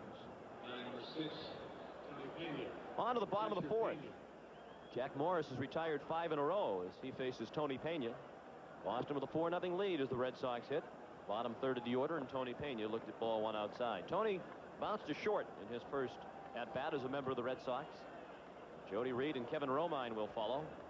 4 runs, 5 hits for Boston. No runs, no hits, and 1 error for Detroit. Back toward the screen, and not enough room for Matt Noakes. We mentioned the ball game in the National League that is underway. Pittsburgh at New York. That's been a back-and-forth affair. It started on a home run by Howard Johnson in the first inning that gave the Mets a 1-0 lead at the expense of Doug Drabeck. But then Drabeck helped his own cause with a single that drove home Barry Bonds and Mike LaValliere. That made it 2-1 Pittsburgh. But now in the bottom of the second, Barry Lyons is at a 2-run homer for the Mets with Mike Marshall aboard. And it's 3-2 Mets after 2. Down the right field line, long run for Lemon, and the ball's in the stands. Just fell into the front row. I remember when they brought Tony Pena in over the winter to meet the media, and he came out to look at the field at Fenway Park. And of course, most people feel that your first impression of Fenway is the big green wall, but Tony was looking at that right field foul pole and commenting on how close it was to home plate. He has a sharp eye. It's shorter down that right field line than it is the left field line. I think you'll find that Pena will hit most of the balls that he really hits hard. He'll hit up the middle and to the right of second base. I don't know that he has the power to get into a Red Sox bullpen. I doubt it, although he could get it in there on a sneak swing once in a while. 1-2 pitch in the dirt. Like Matt Noakes should get a set of batteries with that catching gear he's got on today, doesn't he? Day glow shin guards and chest protector.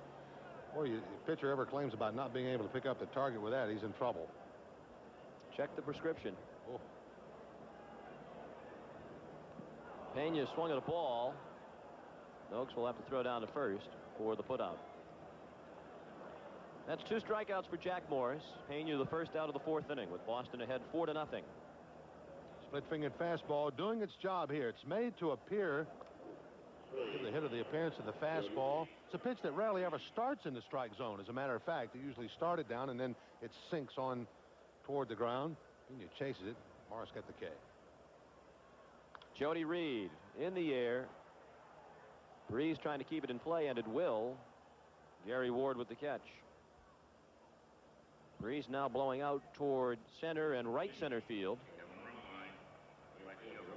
And a look at the retired numbers for the Red Sox.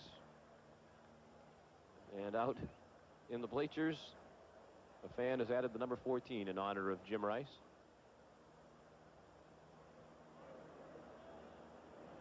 Or Roger Clemens in spring training, but I'm sure that's for Jim Rice. Kevin Romine doubled and scored back in the second. He doubled the left center. And Wade Boggs brought him home with a looping single into right field. The Red Sox scored 3 runs in the first, if you're just joining us, on a bases-loaded double by Dwight Evans that scored Boggs, Barrett, and Burks. Boggs and Barrett had reached with singles, and Burks a walk. Morris has retired 7 in a row since that RBI single by Boggs in the second. Well hit again by Romine. On the run, Mosby. He's looking up. That's off the wall. And Kevin Romine is 2 for 2 with a pair of stand-up doubles.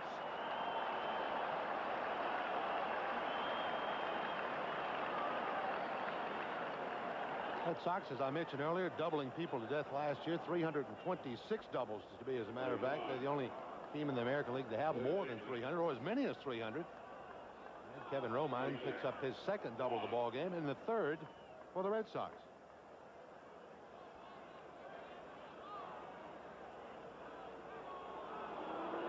Sparky Anderson, who annually leads the world in intentional walks, at least in the American League,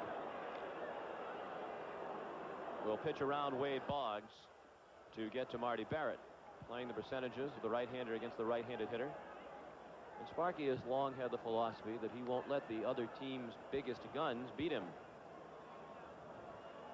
Well, and two, we talk about this so much, Sean. It's tough to pitch to Boggs pitching around him because he won't swing at balls that are out of the strike zone, but yet if you make one little mistake on him trying to pitch around him, then he can still do damage to you because he has such great bat control. I think in that case, I'm all in the same page in the line of thoughts as far as Sparky is concerned. I doubt that he ever pitches to George Brett with the base open. Mattingly, probably the same way you put all those guys in it. I think Boggs had something like 19 intentional walks last year. So he'll probably get a bit of that. Barrett looks at a strike. Marty is singled to center and scored. That was in the first, and he reached on a fielder's choice in the second. It perks up an on-deck hitter, though, and I know Marty is thinking along the same lines. When you're on deck and you see that man intentionally being walked, you're saying to yourself, well, do they think I'm that much easier? So you get a little tougher as a hitter when you step in. A ball. Tigers pitching staff was second in the league in most walks allowed last year. They combined to walk 652 opposing hitters. Only the Texas Rangers threw more walks, and they threw only 2 more at 654. A lot of those Tiger walks of the intentional variety. A lot of those Texas walks of the unintentional variety. Of the Charlie Huff, Bobby Witt, Nolan Ryan variety. They were the top 3 in the league, all on the same team. Kevin Romine 2 for 27 against Detroit coming into today's ball game. So he's already matched his hit total for his career prior to today. 2 for 22 coming in, but 2 for 2 today.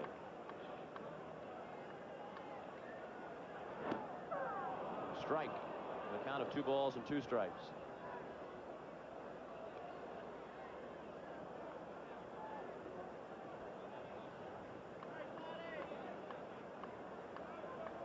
Jack Morris, the winningest pitcher in the majors for the decade of the 80s. He won 162 games. Check swing by Barrett. Strike 3, says first base umpire Greg Cost. The Red Sox strand 2 base runners in the 4th, but after 4 it is still Boston 4 and Detroit nothing.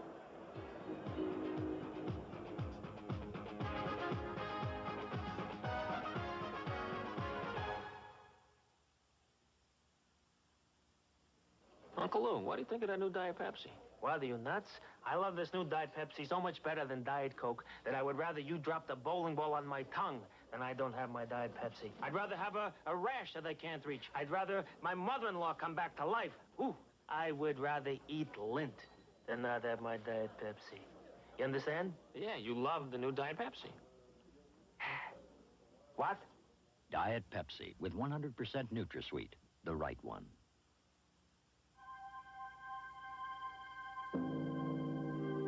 From the Far East to Europe.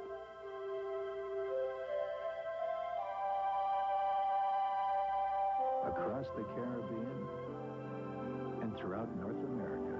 Only one airline covers so much of the world with so much warmth.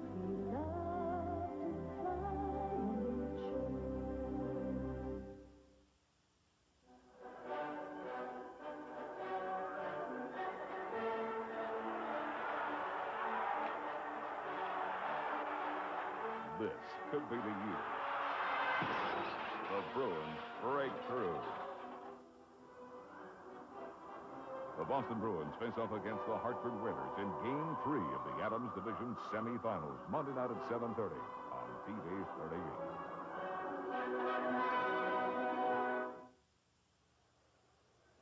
If you were not with us for the pregame festivities, you missed several touching moments.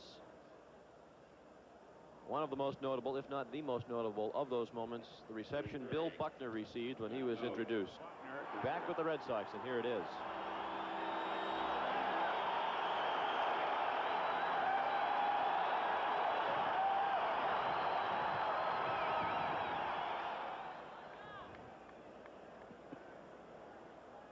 You can see the emotion in his face.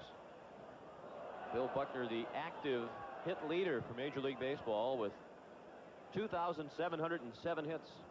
Red Sox also have the active home run leader in Dwight Evans, now that Darrell Evans has been set free by the Atlanta Braves. On to the fifth we go. Matt Noakes leading off, 1 strike the count. He was out on a fly ball to left his first time up. 4-0 Red Sox.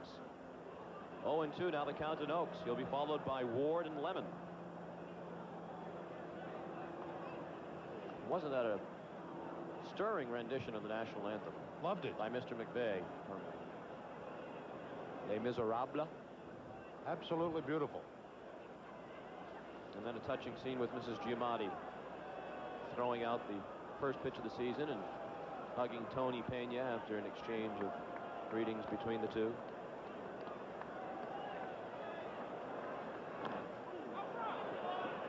You know, annually, Cincinnati has been the place where the season begins, but I really feel like it should be in Fenway Park or in Wrigley Field at least. We won't have Comiskey Park after this season, but it should be in one of the great old ballparks that the season begins. This is the second time in the last 3 years, I think it is, that the Red Sox and the Tigers have been involved in the very first game, taking those honors away from Cincinnati in those times. Not one year, simply because the game was scheduled to start earlier in Detroit than in Cincinnati. And of course, this year Cincinnati's not at home. They open the season on the road in Houston, I believe. 1-2 pitch to Noakes. High and away. Noakes, another in the long line of Red Sox killers over the years. We've talked a lot about Rance Mulliniks along those lines. Buddy Bell was one of those who did regular damage against the Red Sox. Last year, Noakes hit .415 against Boston. For his career, he's a .342 hitter against the Red Sox. 10 of his 60 career home runs have come against Boston. And he smashed that foul off first base. You know, that might give you appearance there. Well, you don't want to come back inside on Noakes. You do want to come back inside on him, and especially in this ballpark, and even more so when you're playing in Detroit. Noakes really likes to extend his arms. He can get from the middle of the plate out and still pull the ball. That pitch he just hit there, he can hit it, but it's hard for him to hit that ball fair. Oh, we used to pitch Norm Cash all the time. You'd work him a couple pitches quickly inside, let him pull him foul. You get him 0-2, 1-2, then you could go to work on it. Noakes had 2 4-hit games last year, and not surprisingly, they both came against the Red Sox. June 14th here at Fenway and September 23rd at Detroit. Did you ever hit a ball softly against him? Not that I remember. No. Scares you every time he's up against the Bostonians. Count of 2 balls and 2 strikes. 2 balls and 3 strikes. That pitch was almost unhittable. Third strikeout for Clemens. 1 out in the 5th. 4-0 Red Sox. What you do is look at this pitch as a batter and look at the umpire and hope he says ball. That's the only chance you've got, and maybe get one more look at another pitch. It is unhittable indeed. Hey, Clemens, by the way, showing that pinpoint control early in the season, too. And as a catcher, and Pena's sharp, look at that plate just a bit wider for him by the 5th or 6th inning. The ball low to Gary Ward. He was out on the ground ball to short his first time up.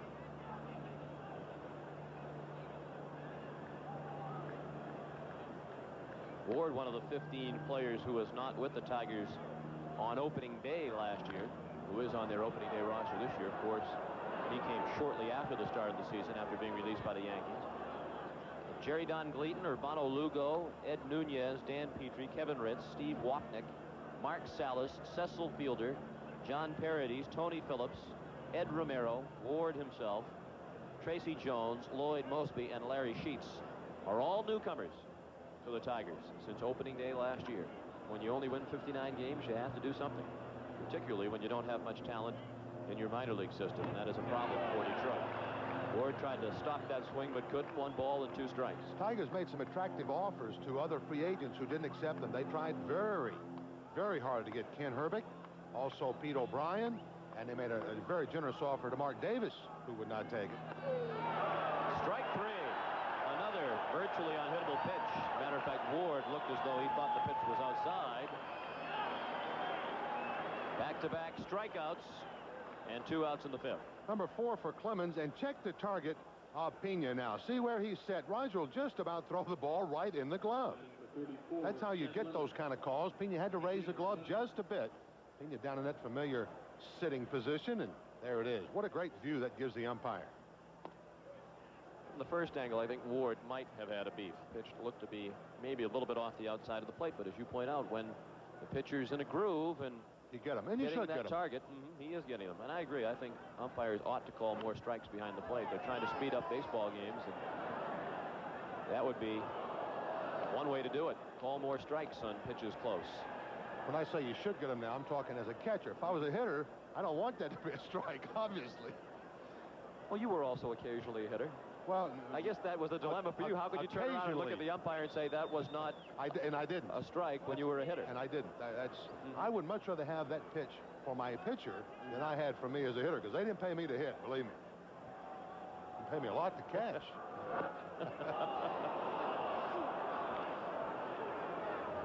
Chet Lemon, the hitter.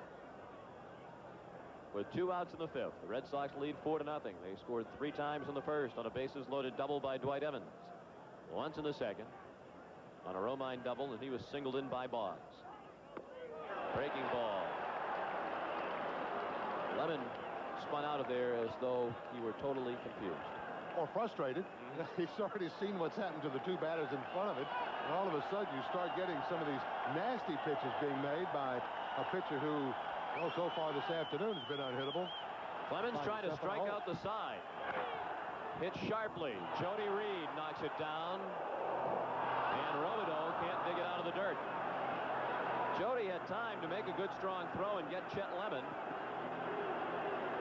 and everybody will await the scoring decision, because if it's a hit, it's the first for the Tigers. Jody did have time to get himself straightened up. This ball is hit awfully hard, and Jody has to trap this ball, knock it down. And instead of straightening up and making a strong throw, you can see how far yet Lemon had to go down the line. Jody chose to throw almost underneath and didn't have a lot on it. Plus it tailed, and Robideau couldn't quite grab the handle on the back end of it. It's an error on Jody Reed. They haven't posted it yet, but when they do, they'll get a roar from the crowd as they were all yelling E. They're aware that the Tigers are hitless. And now the roar as the error is posted. Jody made a nice play to knock it down, but he had time to right himself and make a good throw that would have retired Lemon. And official scores will tell you the play that stops the ball doesn't matter. If they get up and they have the opportunity to throw him out, and should throw him out, you almost have to disregard the play. That's right. When you're in the big leagues, I don't care how hard the guy hits the ball. If it's at you, you should make the play. So it's an error, first of the season by the Red Sox. The batter is Dave Bergman. And the count is 1 strike. He grounded out to the second baseman Barrett his first time up.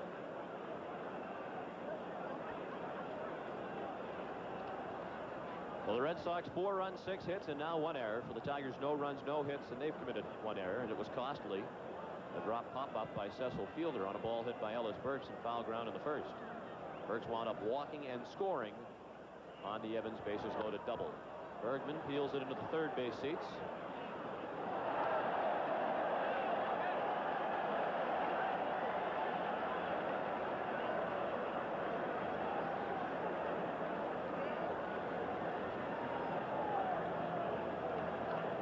Clemens with 2 strikeouts in the inning, 4 in the ball game. He's second in the majors a year ago, was Clemens, with 230 strikeouts. Only Nolan Ryan had more. He had 301. Again, pushed into the third base seats.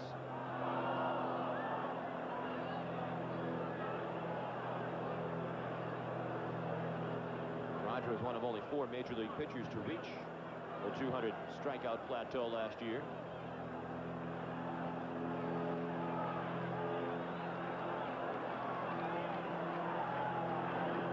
In the dirt, blocked by Pena.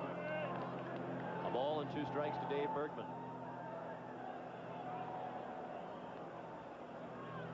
I like the job that Tony Pena is doing today. Obviously, blocking this ball is a nice job turned in by the Red Sox catcher, but it's one of only a few split-fingered fastballs I have seen thrown by Clemens. That tells me that he and Pena have gotten together and they're kind of relying a bit more on that fastball this afternoon, and certainly it's paying off for him.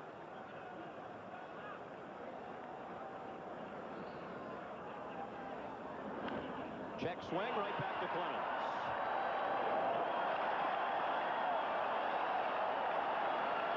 Halfway through the ball game. Still Boston 4 and Detroit nothing.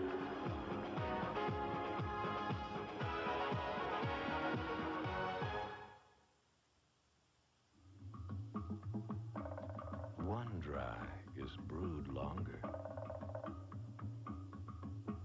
One dry is brewed from the most expensive ingredients. One dry refreshes completely. One taste, and you'll know why. The One Dry is Michelob Dry.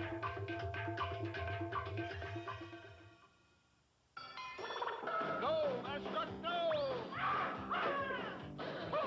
Gold! I want! Gold. That's right, gold. People are discovering it from one end of Massachusetts to the other. Gold. It's just beneath the surface of solid gold. The lottery's new instant game with 66 million in total cash prizes. Discover solid gold for yourself. Next time on Cheers, Diane and Carla hoist a few and have a real heart-to-heart. Why do I get the feeling that we're jerking our chain here?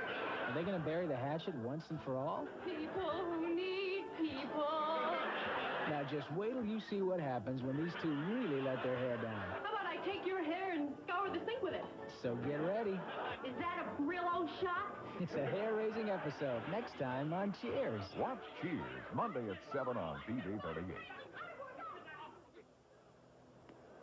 One of the hardest hit balls off Roger Clemens this afternoon has come off the bat of Chet Lemon. Jody Reed will smother this ball. He'll knock it down. Didn't have it in the glove. When he picks it up, see him throw underhand there. He had plenty of time to straighten himself up, come up over the top, make a good strong throw, but chose to throw from down there and threw low. Robideau couldn't handle it, and he's charged with the first error of the 1990 season. Jody with 18 errors last year in combination of shortstop and second base play. On to the bottom of the 5th with the Red Sox leading 4-0, and Mike Greenwell is the hitter. Greenwell 0 for 2 out on a couple of fly balls. 1 to left, 1 to right. Coming off a strong spring. After a slow start, his average finished for spring training at .396. Morris misses inside, 2-0. That ball game at Shea Stadium has gone to the 4th, and they're now tied at 3. Pittsburgh tied it on a fielder's choice by Bobby Bonilla. 3-3 the score there in the 4th. Like Mike Greenwell went to the plate and says, look, I'm going to hit with a strike on me this time. He'd been up there 2 previous plate appearances and had seen just 2 pitches out on a couple of fly balls, 1 to left, 1 to right. That's the way he started spring training off. He took his first at bats over in Baseball City against the Royals. His first 3 times up, he only saw 3 pitches. It didn't take him long to become a bit more patient. Well hit to right. Lemon with the catch. There's one other ball game underway now in the American League. Baltimore's at Kansas City. They started at 2:35 our time, and the Orioles did not score in the top of the first. Bob Malacky pitching against Brett Saberhagen. Greenwell with a few more pitches to look at there. Really clocked this one. But Lemon was right there to handle the hard hit liner. Milwaukee and the Chicago White Sox getting underway. As you look at Ellis Burks, who's 0 for 1. He walked and scored in the first. Final opener at Comiskey Park in Chicago this afternoon. Polito Perez, the starter for the White Sox. Chris Bosio gets the call on opening day for the Brewers. 1 ball, 1 strike. Here it's 4-0 Red Sox with 1 out and the bases empty in the 5th inning. Tonight, Toronto is at Texas. Todd Stottlemyre will work for the Blue Jays. That's because Dave Stieb will pitch tomorrow, and they return to Toronto for the Blue Jay home opener. Trammell throws out Burks for the 2nd out of the 5th. Seattle's in California tonight. Holman against Blyleven. And Minnesota is at Oakland with Alan Anderson working against Dave Stewart. Maybe this will be the year Dave Stewart wins the Cy Young Award. 21-9. Wasn't good enough last year.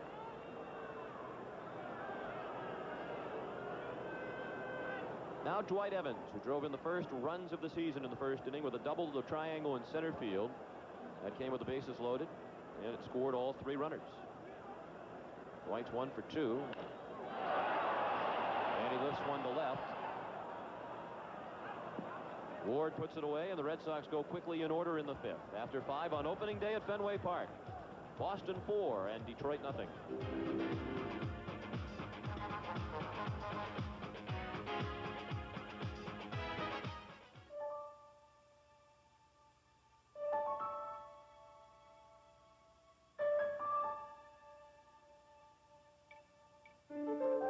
Going home. Going home. With Citgo, going home. When the day is done, it's Citgo's job to get you where you're going, especially when you're going home. Going home. Fans, now you can have Red Sox baseball all year long. Sound too good to be true? Well, just come out to Fenway Park on April the 10th or 11th when the Red Sox play the Detroit Tigers and receive a 1990 Red Sox calendar. There are color photos of the players, the action, and the ballpark. Also information on the schedule, tickets, and promotions. Be sure to get your tickets by calling the direct charge line at 267-1700. Tickets are also available at the ticket office and the Red Sox clubhouse shop in the Burlington Mall. Be one of the first 15,000 fans, ages 15 and under, to enter the Fenway Park on Saturday, April 28th, and you can take home a Boston Red Sox figurine, compliments of Kinner's starting lineup. There are still tickets available, but they're selling quickly. To order your tickets, call 617-267-1700. Among the sellout crowd here, not those folks, but they're also here today, are Mr. and Mrs. George Carney, Mr. and Mrs. Joseph Carney, our good friends from the Raynham-Taunton Greyhound Racetrack in Raynham, Massachusetts. Very nice people. And diehard Red Sox fans. And as we mentioned, and if you weren't with us earlier, the armbands being worn by the Red Sox players this year in memory of Tony Canigliaro.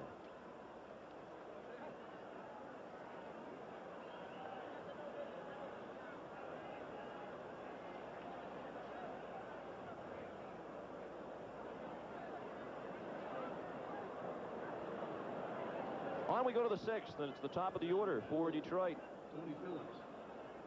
Tony Phillips, 0 for 2. Fouled out to the third baseman Boggs in the first. And grounded out to Marty Barrett in the third. 4 runs, 6 hits for Boston. No runs and no hits for Detroit. And a strike into Phillips. He'll be followed by Trammell and Whitaker.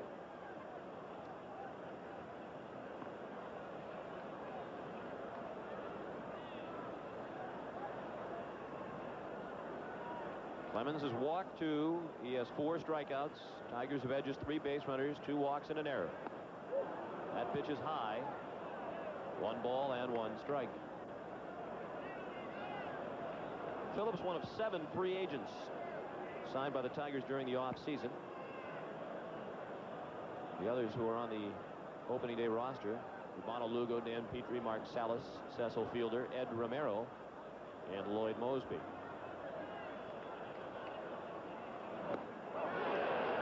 One ball, 2 strikes. Roger Clemens, with a little wrinkle in this pitch, will catch Phillips out in front.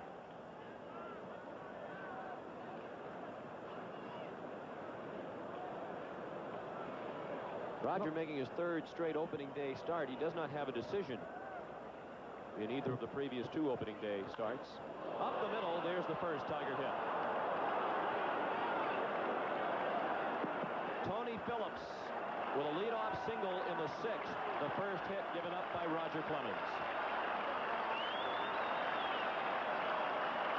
Roger had a chance, although at just a slight one, to flag this one down. Had Phillips in the hole, a ball and 2 strikes, and couldn't get the glove on it. Wiggled right on by Roger and into center field.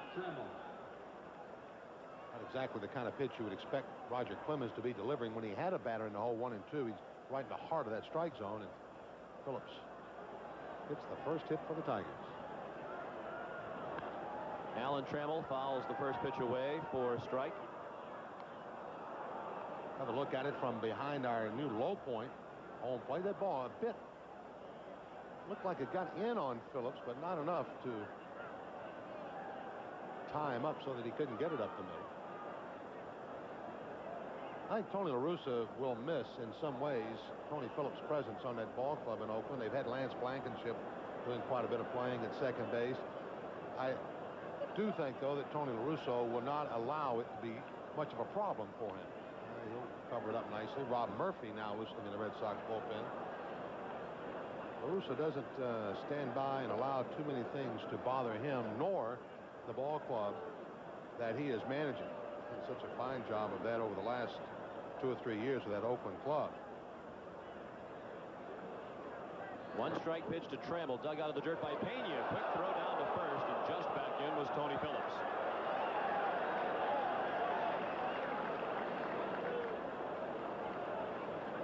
Snapping throw. Pena almost gives you that one to lull you to sleep. And that's a tough play. Now all of a sudden you look up and he's firing it to a base somewhere. Phillips just back in time. I think the base runners have to be awake.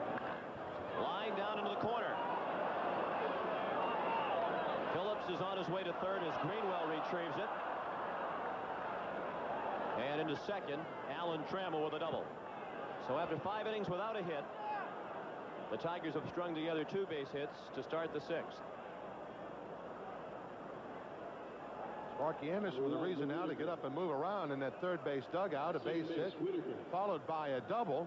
And all of a sudden, with nobody out here in the 6th inning, there are runners at second and third, and Tony Phillips had a little bit of a misstep there, and that right ankle looked like it may have taken a little turn for the worse. Well, he doesn't seem to be favoring it at all, standing at third. Joe Morgan on the way to the mound.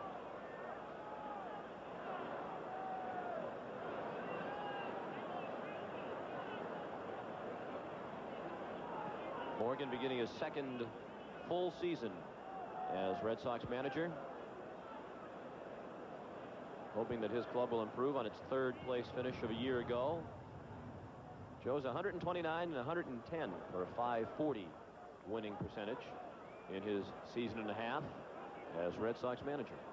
Joe may have been reminding his battery here too, since Pena is somewhat new to the league, that Lou Whitaker is a pretty good first ball fastball hitter, and you can bet first ball fastball here with 2 guys in scoring position, Lou Whitaker will probably be letting it fly. He does swing at the first pitch, not particularly deep, shallow left center. Burks makes the sliding catch, but the slide cost him whatever chance he had to throw out Tony Phillips. Hey, it didn't have any reason to slide to catch that ball. That ball could have been caught with Ellis Burks staying on his feet there. Whether he's a little bit gun shy now from his run in of a year ago, a little less than a year ago with Mike Greenwell, I don't know, but it didn't appear to me that Ellis had to go into a slide to make this catch here. Jody Reed will get out of the way in plenty of time. Ellis Burks pretty well has the bead drawn on it there. See, he had more than enough time to stay on his feet. Does he hold his feet there? There's no chance. for Phillips to tag and score from third. He couldn't take the chance being 4 down in this ballpark. Now it's 4-1. 1 out. Trammell still at second for Cecil Fielder.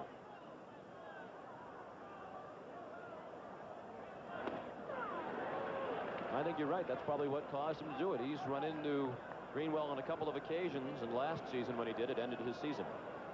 He's only got to go another step and a half or 2 at the most, and he's under a full head of steam. Phillips, no way he's going to tag and come on that ball if Burks hold his ground, especially.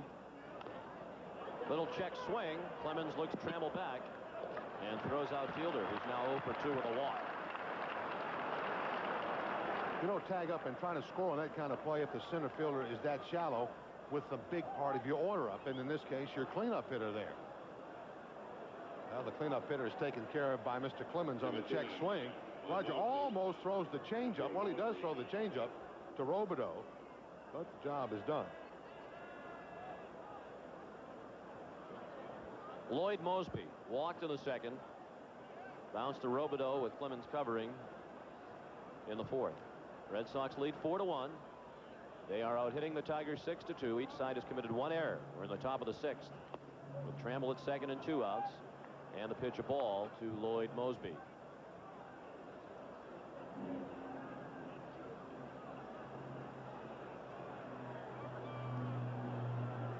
Gary Pettis was the center fielder last year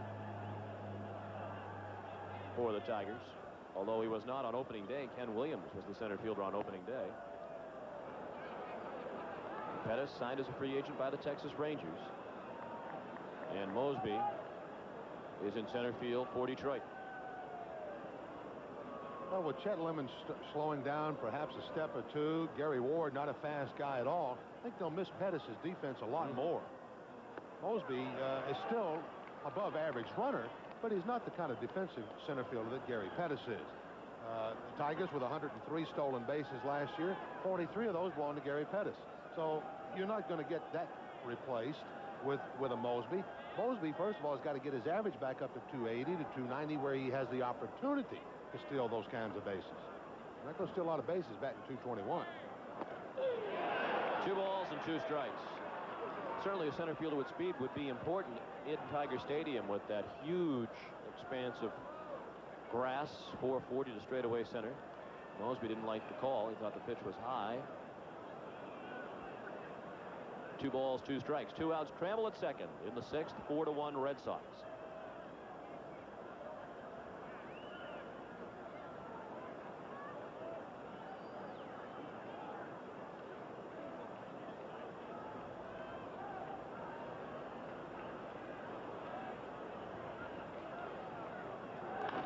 Up the middle, base hit.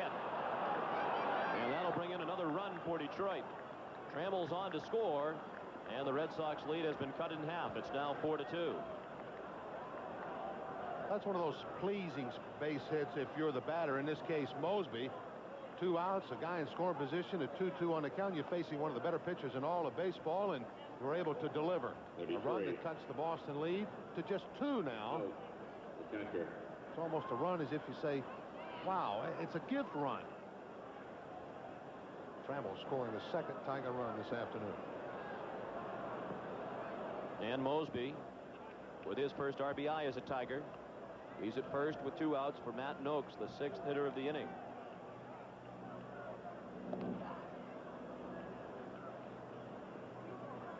Noakes is 0 for 2 this afternoon with a fly ball to left and with a strikeout. That was swinging in the 5th. Murphy is still throwing in the Red Sox bullpen.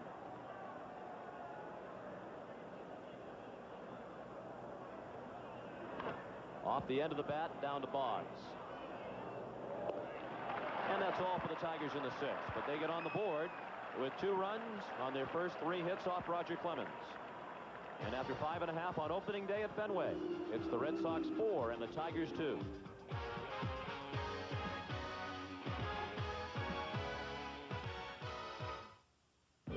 True Value hardware stores can change the look of your home with just a change of color. Choose from beautiful designer colors with True Test quality-proven Easy Care flat finish. And no matter what color you choose, this spatter-resistant finish will stay beautiful for years. So look at your color options and give any room a brand new look with True Test Easy Care flat finish, specially priced at just $10.98 a gallon at participating True Value hardware stores and home centers.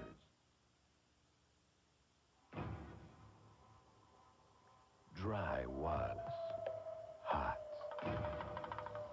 Dry is Michelob Dry. Bold taste with absolutely no aftertaste. So it refreshes completely. One taste, and you'll drink it dry. Baseball fans, this could be the year the Bruins go all the way. Stay tuned for Game 3 of the Adams Division semifinals tonight at 7:30 here on TV 38. And friends, a reminder that the Chicago White Sox series, originally slated for April 6th, 7th, and 8th, has been rescheduled till October 1st, 2nd, and 3rd. Fans holding tickets to the games on April 7th, 8th, and 9th may exchange them at the Red Sox ticket office. For more information, call 617-267-8661. And I think that's a mistake on the thing. I think it should be 6th, 7th, and 8th. It says 6th, 7th, and 8th the first time, then 7th, 8th, and 9th over here. But if you have tickets for any of those games, I'm for all of them. Call the Red Sox ticket office. 267-8661. 4-2. Red Sox as they come up in the 6th. Billy Joe Robideau pulled it into the seats just short of the foul pole. We have to give some credit to Jack Morris, of course, here, Sean, but the Red Sox are doing it again. They've scored 3 in the first, 1 in the second. They've been shut down since that time now, and all of a sudden, Tigers come up with a couple of runs here in the top of the 6th inning. Red Sox need to find a way to pick up a point or two here as you move toward the middle parts and the latter parts of this ball game. Can't keep expecting Clemens to striking guys out, keeping them off the bases. Got to add a crooked number would do nicely. And you saw the banner for Billy Joe Robideau, the Ware, Massachusetts native, fulfilling his lifelong dream, playing for the Red Sox. Ed Nunez warming up in the bullpen for the Detroit Tigers. Robideau had to go back for a new bat. Billy Joe's 0 for 2. Fly to center in the first, and a sharp one hopper to the second baseman, Whitaker, and was retired in the third.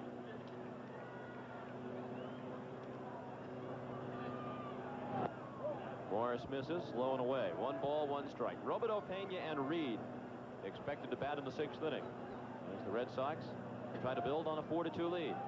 They are out hitting the Tigers 6-3. Each side has committed 1 error.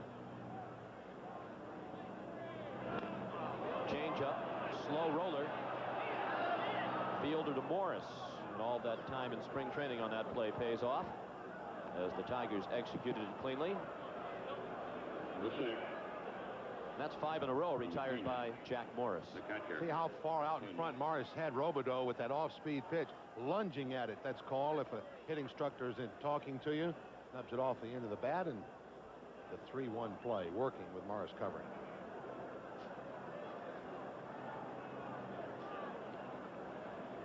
Now Pena, 0 for 2 in his Boston debut with a grounder to short and a strikeout. I like that camera shot a lot. We've used that a bit in the past, and it really gives you some different angles on hitters, sometimes some infielders, and some plays around first. We don't always have it there, but Tommy uses some judgment on special days like today and some special series, perhaps with the Yankees or the Oaklands. One of the better ball clubs are the Kansas Cities when you have some fellows who run a bit better. And it's a nice angle. Gave us a good angle there, showing how far. Line right to the shortstop trim. 2 outs in the 6th, 4-2 Boston. Gives us an angle sometimes on a hitter that we can't get from our other camera coverage. Good sharp swing here, and the results are nice and sharp by Pena. That ball down in the strike zone. He really drives it right at Alan Trammell. Knee knocker. Now Jody Reed. He is struck out swinging and fly to left, 0 for 2.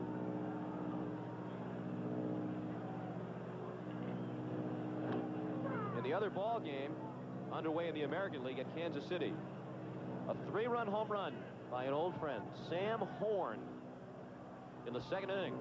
Mickey Tettleton and Randy Milligan aboard has given the Baltimore Orioles a 3-0 lead over Brett Saberhagen and the Kansas City Royals.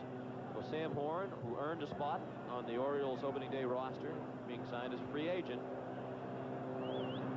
hits a home run in what was likely to be his first, I'm sure that was his first, at bat as a member of the Baltimore Orioles. What if he lost the ball in that big ball wash they got out in right field? When he hits them, they tend to go a long way. May have gone over it. No doubt the man has a lot of strength.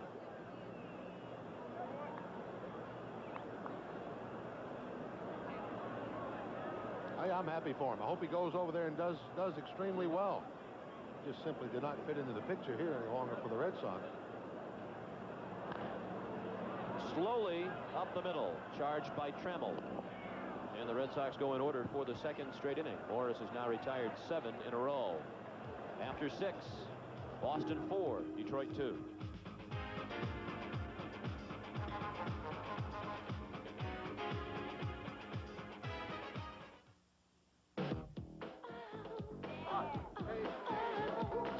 Rock and roll is okay, but I prefer rap. Awesome. Wait a second. Shady Acres was supposed to get the Coke, and the frat house was supposed to get the Pepsi. Coke, Pepsi, what's the difference? I-24.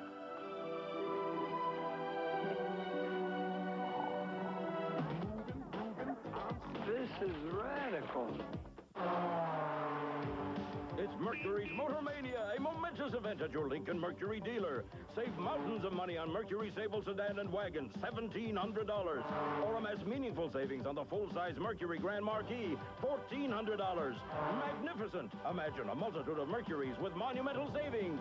You'll marvel at your Lincoln Mercury dealer's Motor Mania. We mean to move these Mercuries fast, so make your move today, because nothing will move you like a Mercury. See your New England Lincoln Mercury dealer today.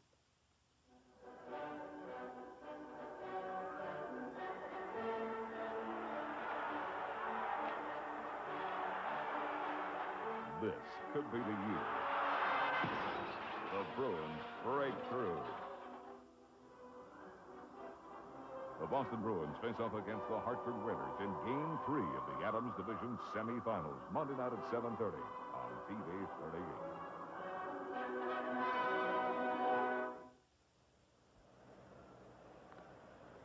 As we go to the 7th inning on opening day at Fenway Park, let's pause for station identification. This is the TV 38 Red Sox Network. This is WSBK, TV 38, Boston. Roger Clemens has thrown 95 pitches through 6 innings. He'll face the bottom third of the Tiger order in the 7th. Gary Ward, Chet Lemon, and Dave Bergman. The Red Sox lead 4-2. This is just the start of a big day for sports on TV 38. Bruins and Whalers. Game 3 of the Adams Division semifinals tonight at 7:30 from the Hartford Civic Center. Ward fouled the first pitch he saw into the first base seats. Gary's 0 for 2 today, has grounded out and struck out. Roger could find himself at a good, nice spot here. Not that the bottom part of this Tiger order can't do damage to you, because certainly Ward can and Lemon can. But you're looking at the 7th, 8th, and 9th hitters in the 7th inning following a struggling inning for him in the 6th. Like to have your starter have that somewhat easy 5th and easy 7th if he can. Well, ideally, you'd like to see him have an easy all 9. Well, yeah, but not many lineups are going to let you do that. No, that's for sure.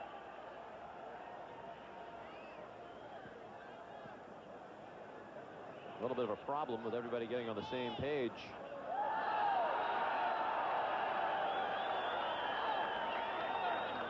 In a moment, there's a disturbance in the third base seats.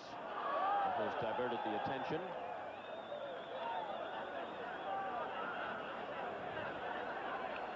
Quite a disturbance indeed. Ward lines one into center. Burks makes the running catch. Looked like he had trouble picking up the ball, but finally Ellis Burks did for the first out of the 7th inning. Ellis broke back of the ball nicely and then started to glide. That ball either really fooled him or he didn't pick it up right away, because Ellis has to put it back in gear once again and then just barely makes the over-the-head catch.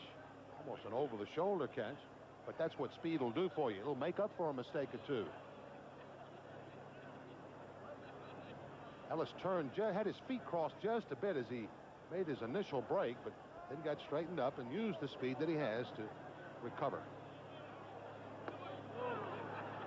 By the way, the reason for the buzz you hear in the ballpark and the disturbance a moment ago, there's a young lady, rather scantily clad, I guess would be the way to describe it, who was leaning out of the balcony. And that was drawing a lot of attention.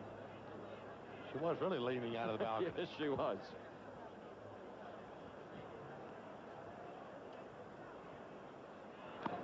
Chet Lemon, 0 for 2 today. Still looks like Clemens has a pretty good fastball, even he's here in the 7th inning and now over 100 pitches on the game.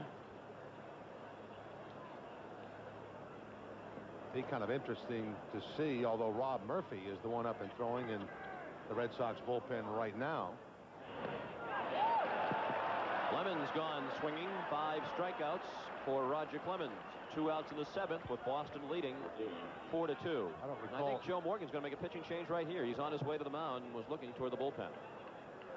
Well, Chester will get rung up on the strikeout. The handful now for Roger Clemens this afternoon. Well, here we see perhaps the effect of the shortened spring with Roger Clemens now over 100 pitches. Joe Morgan isn't going to let him push himself. He'll remove Clemens with 2 outs in the 7th.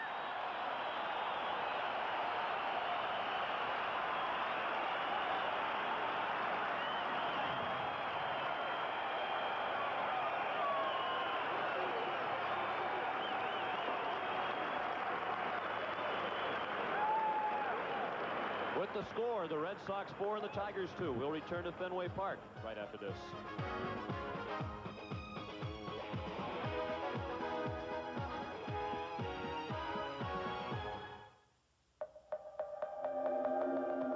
The Orient needs something. The West has it. The problem for CSX transportation? To get it there on time. The answer? A 9X computer system. Sophisticated. Global. So in Tokyo, soybeans can be made into tofu. Just in time for lunch.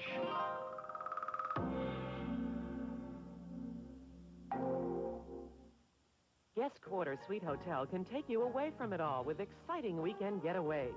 For as low as $79 in Waltham and $99 in Boston, we'll welcome you at a manager's reception with complimentary hors d'oeuvres. Stretch out in a luxurious 2-room suite with all the amenities. The next morning, enjoy a delicious breakfast for 2. Have fun in our swimming pool and health club, or just relax in our whirlpool or sauna. All for as low as $79. Call Guest Quarter Suite Hotel 1-800-424-2900 for a weekend to remember. Swing into the 90s with the Boston Red Sox. Plenty of exciting baseball action awaits you at Fenway Park, so order your tickets today. Call the direct charge line at 267-1700 or group sales at 262-1915 and use your MasterCard or Visa. If you prefer to purchase your tickets in person, visit the Red Sox ticket office at Fenway Park or stop by the Red Sox Clubhouse store in the Burlington Mall. Whichever method you choose, be sure to act early. Tickets are selling quickly. Rob Murphy on now in relief of Roger Clemens. And he's set to go to work against a pinch hitter. Ken Williams is batting for Dave Bergman. And he swings to the first pitch. And he's thrown out by Jody Reed. So Murphy gets the job done very quickly, coming on to get the final out of the inning. 7th inning stretch on opening day at Fenway. And some well-deserved congratulations for Roger Clemens. He departs with the Red Sox leading 4-2.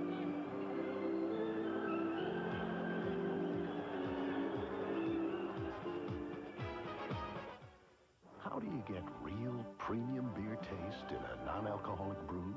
You start with a real premium beer. That's how Anheuser-Busch makes new O'Doul's. O'Doul's is carefully brewed, fully fermented, and cold-aged. Then the alcohol is naturally removed, retaining all the great taste. So how do you get real premium beer taste in a non-alcoholic brew?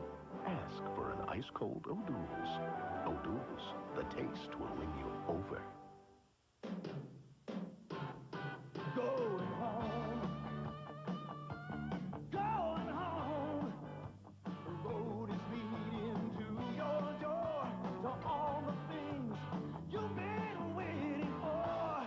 Going home with Citgo. Citgo detergent gasolines. Keep your car running smooth and clean, especially when you're going home. Going home.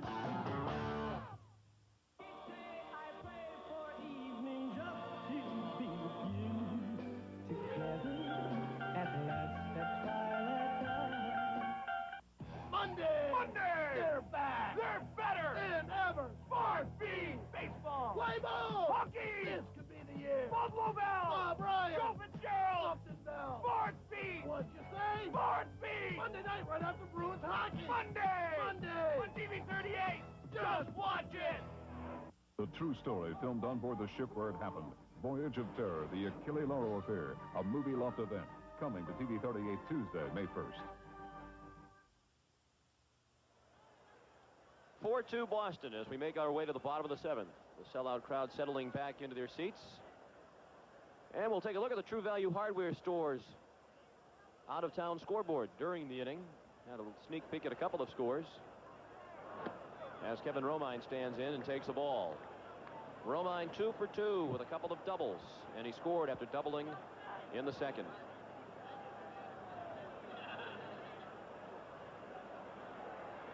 Jack Morris beginning his seventh inning. He pitched only 7 innings in 2 starts combined this spring. Paul Gibson is the lefty who has joined Ed Nunez. Romine now waiting as they remove a banner from the center field fence.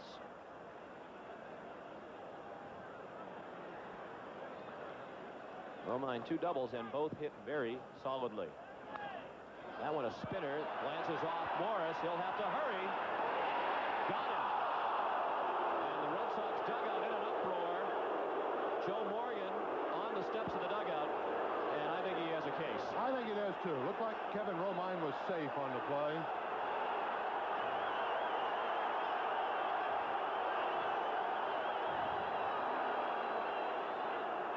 Well, will they have the benefit, of course?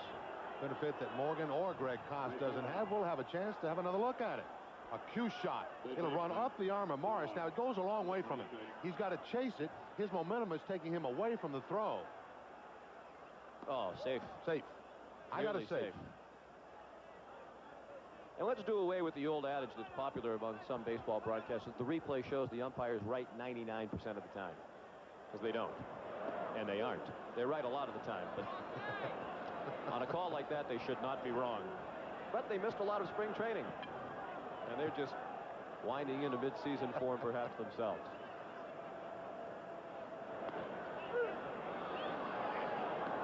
Wade Boggs the batter. And he's quickly ahead in the count. 3 balls and no strikes. Wade has started the season, as you would expect, with 2 hits in 2 official trips. He's also been intentionally walked. He scored a run and driven in 1 with a couple of singles. Red Sox lead 4-2. We're in the 7th, 1 out, bases empty. 6 hits for Boston, 3 for Detroit. And 3 for 3 for Wade Boggs. Mosby over to it quickly. Boggs will try for 2. Here comes the throw. Safe.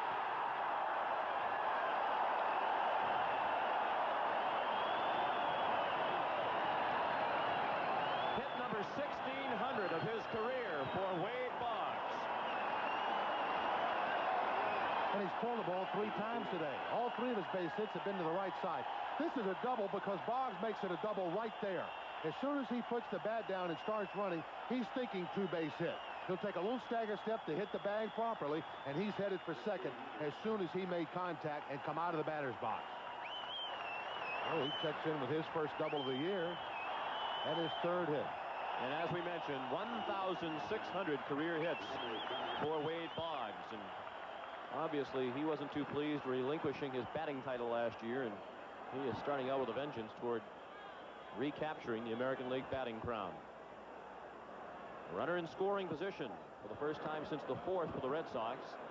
Marty Barrett at the plate. 1 strike the count. Oh, look at Boggs turning the bag at first. He's got the play right in front of him. He had it in front of him all the way. Throw just a little late as Trammell gets the tag applied up around the rib cage area, and the head first slide has Boggs the double. Wade led the majors last year with 51 doubles. That's his first of this season. Barrett's out on the shallow fly to right, and Boggs has to remain at second. Marty's now 1 for 4. He singled and scored back in the first inning. If we can, let's sneak a peek at the rest of the True Value hardware stores scoreboard. You saw a couple of scores. Baltimore 3-0 over Kansas City now in the top of the third on the Sam Horn home run. Just underway, Milwaukee at Chicago. Fazio against Perez. Tonight in the American League, Toronto's at Texas. Stottlemyre and Ryan. Seattle at California. Holman against Blyleven. Minnesota at Oakland. Anderson and Stewart. And an intentional walk will be issued to Mike Greenwell, who is 0 for 3 this afternoon. Second walk thrown by Morris, and both have been intentional. And as we mentioned, Sparky Anderson regularly uses the intentional walk.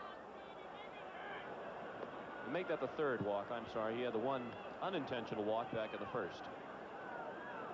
To Ellis Burks after the drop hop-up, as a matter of fact, by Cecil Fielding. In the National League this afternoon, Pittsburgh has reclaimed the lead from the New York Mets. That's a 5-3 advantage for the Pirates. They're in the 5th inning. Andy Van Slyke has homered. Howard Johnson and Barry Lyons have accounted for all of the runs for the Mets with home runs. San Diego and Los Angeles, Hurst and Hershiser, Philadelphia and Chicago, Montreal and St. Louis, Cincinnati and Houston. The nighttime starts in the National League. Ellis Burks at the plate, 1 ball to count. Ellis walked and scored in the first after Cecil Fielder dropped his pop-up and foul ground that kept Ellis alive. Since then, Burks out on a fly ball to left, and he's also grounded to short. 2 on with 2 outs. Boggs the runner at second. Greenwell at first. In the 7th, 4-2 Red Sox. Morris misses well outside. 2 balls and no strikes.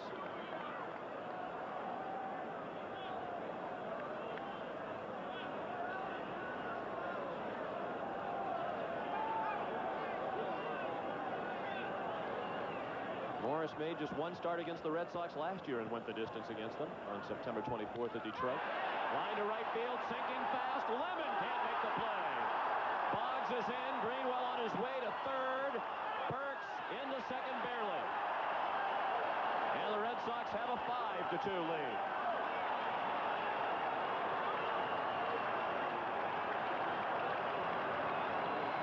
Chet Lemon, as I mentioned earlier, playing awfully deep out in right field. He'll have quite a run to come to get to this ball, and doesn't quite get to it. It'll go underneath him. Actually, off the heel of the glove. Looked like the ball went underneath him with the naked eye. That ball stayed up long enough for him to handle it. Doesn't. And now the Tigers make another mistake here.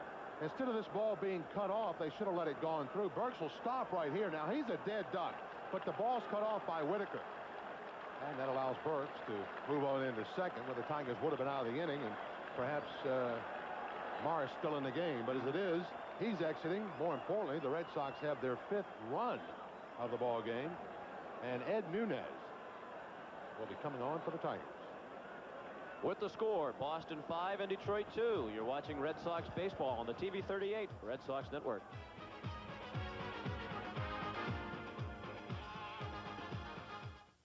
There are a lot of gasoline credit cards, and a lot of them are the same. But this one is different. The difference is you don't pay more than the cash price. The difference is you get the best-selling gasolines in America. The difference is the people behind the card. Shell. Experience the difference. The New England Blazers are in the World Championship game. Coors Light and Major Indoor Lacrosse present the Blazing Z-Force in their first championship game appearance versus the defending world champion Philadelphia Wings. Friday night at 8 at the Centrum. The stage is set for the championship game showdown for the North American Cup. The Centrum will be rocking from the opening face-off to the Blazers' final goal. Don't miss the most exciting night in New England lacrosse history. Be a part of the home field advantage as Coors Light presents the New England Blazers versus the Philadelphia Wings. You know, when you got it right, you got it right. Whether you're talking about this, or whether you're talking about the one and only Diet Cola that does it for Ray, Diet Pepsi. You know, nothing tastes as good to me as Diet Pepsi.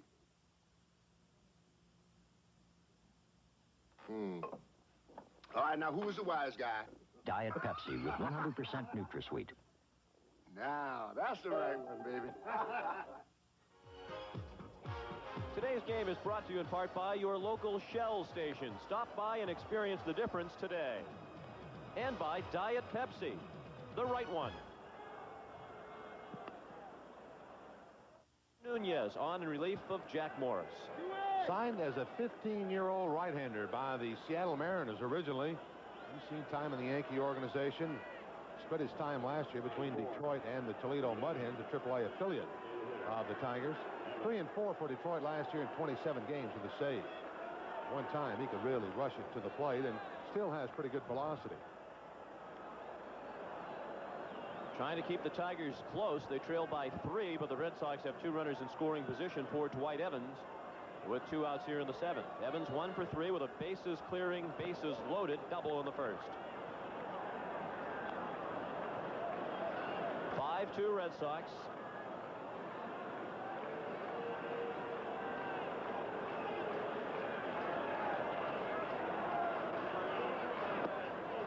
And the pitch a ball. 2 balls, no strikes.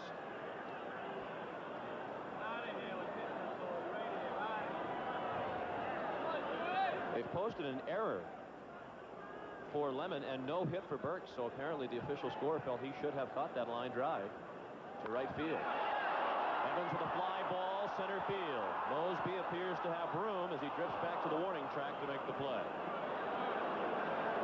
1 run for the Red Sox in the 7th, and after 7, Boston enjoys a 5-2 lead.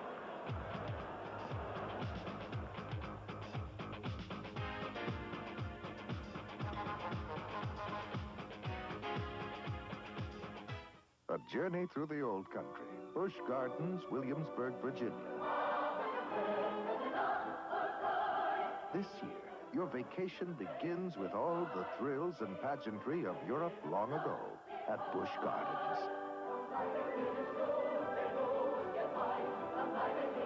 Come visit the old country and more, here in the heart of Virginia. Busch Gardens, Williamsburg.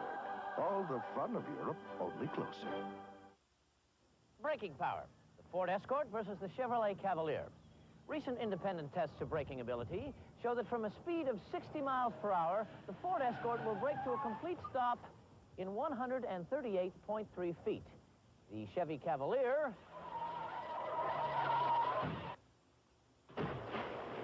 slightly more. Hurry to your New England Ford dealers for great savings on Escort. Get 6.9 financing plus $750 cash back. Saturday, April 14th is a special opening day for kids at Fenway Park. As a treat, the Red Sox have invited several Looney Tune characters to come out to the ballpark to celebrate Bugs Bunny's 50th birthday. The first 15,000 kids 15 years and younger will receive a special commemorative visor to mark the occasion. So why don't you come out and join the party?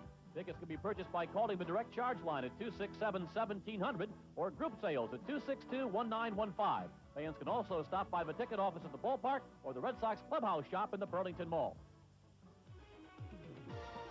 Today's game is brought to you in part by True Value Hardware, your store of first choice. And by Busch Light, the easiest drinking light beer around. Well, if you're scoring, charge Chet Lemon with an error. Not a double for Ellis Burks and no RBI for Burks as Boggs scored in the 7th. Tough play for Lemon, but an error nonetheless. Long run for him, but it appears here really he should have caught the ball. With the ball hitting him up on the heel of the glove, he just did not handle it. The ball's up plenty high, even though it is down in the moving parts. It's not an easy play, but it is a ball that he should have handled. Big run for Boston there. An unearned run, rather. Morris gave up 5 runs while he was in there, but only 2 earned on 7 hits in 6 2/3 innings. Walked 3, struck out 2. 2 of those 3 walks were intentional. Both starters today worked 6 2/3 innings. Rob Murphy's worked a third of an inning, and he's facing the top of the Tiger order in the 8th. Tony Phillips at the plate with a count of 1 ball and 1 strike. He's 1 for 3. Had the first Tiger hit when he led off the 6th with a single up the middle. And he scored the first of the 2 Tiger runs in the 6th. Murphy came on last inning and threw 1 pitch to retire Ken Williams on a ground out. And that's the second error of the ball game by Jody Reed. Big turn by Phillips. He got almost halfway to second before returning to first. So a rough start for Jody. Seems to lay back on this ball just a bit, and he allows the ball to play him rather than him playing the ball. He comes up, the ball stays down. He shortens that distance just a little bit. He takes that ball on a much higher hop. Had time to do so, elected to lay back, and it goes right through the legs for the error. So now each side has committed 2 errors. Both Boston errors committed by Jody Reed. And the batter is Alan Trammell. I was wondering a bit earlier, but Joe Morgan has answered it for me now. When you got to this situation, the ball game for the closer, who would be the first one up in his bullpen? Well, as I look out there now, I see Big Lee Arthur Smith loosening. There's Big Lee. 1-1 to Trammell. He's 1 for 3 with a double in the 6th, and he scored the second of the 2 Detroit runs. Line score reads 5 runs, 7 hits, and 2 errors for Joe Morgan's Red Sox. The Tigers 2 runs, 3 hits, and now 2 errors. With the error by Lemon in the bottom of the 7th. 2-1 to Trammell. Rob, I feel, still can be very effective getting right-hand hitters out. That good hard slider. It may not be that effective early in the year because Trammell in the air to center. Room for Burks. 1 out. Murphy would perhaps suffer more so than a starter by not getting enough innings of work during spring training. And that sharpness of the slider, getting it down and in on right-hand hitters. And he must do that to be effective against right-handers. Any left-hander must. That may not be quite as sharp as he would like it.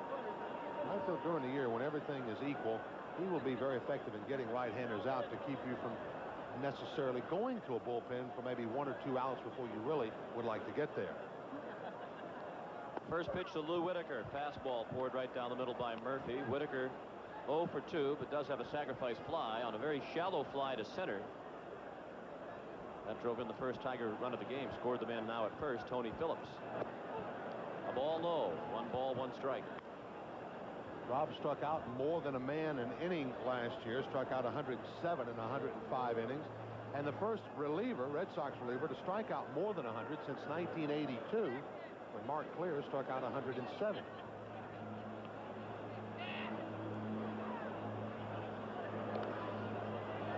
Phillips the runner at first with 1 out in the top of the 8th inning. Boston 5, Detroit 2. In the first game of a 3-game series between these 2 clubs here at Fenway Park. 1 ball, 2 strikes. The next 2 games of this series will be seen on Nesson. Mike Boddicker goes for the Red Sox tomorrow afternoon against Kevin Ritz. And on Wednesday, Jeff Robinson will oppose John Dobson.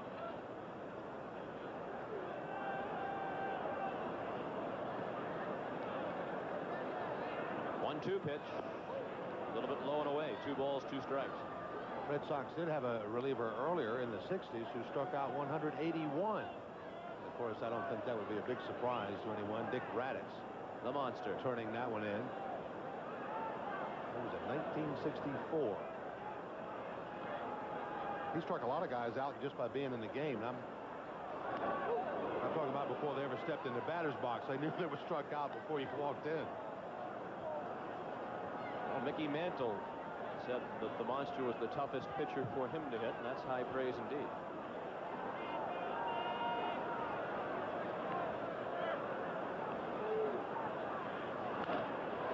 Loop to shallow left. Greenwell makes the catch. 2 out. the Tiger 8. 45. Cecil Fielder, first base fielder.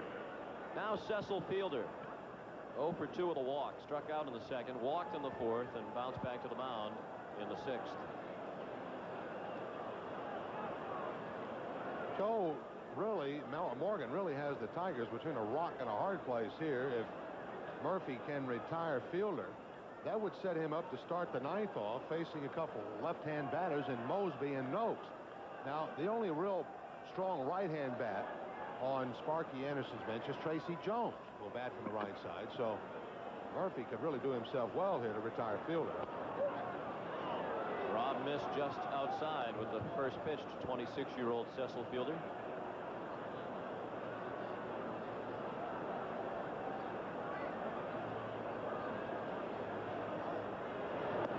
High and away, 2 balls, no strikes.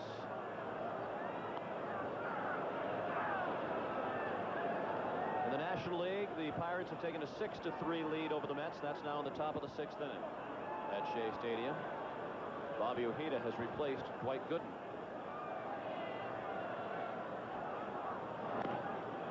Fouled straight back, 2-1. Fielder had been a Toronto Blue Jay. Broke into their organization in 1982. Spent all of 87 and 88 in the big leagues with Toronto, but didn't play in many games. 82 games in 87, 74 games in 88. And with Fred McGriff, the main man at first base, Fielder went to Japan for a year. Now he's back with a big contract for the Detroit Tigers. I don't know how many players have done that, but it's not a common thing to have a player leave the U.S. and go play in Japan and then come back and play in the U.S. For the most part, players have ended their careers in America. That's ball 4 high. And that brings the tying run to the plate with 2 outs in the 8th.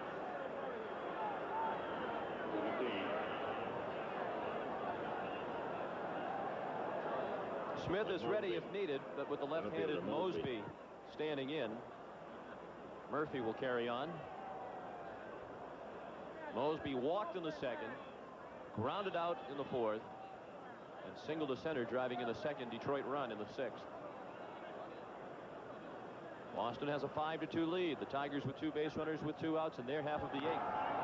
Mosby with a pop-up. Boggs has room. And Murphy works his way out of trouble in the 8th. On to the bottom of the 8th. Still Boston 5 and Detroit 2.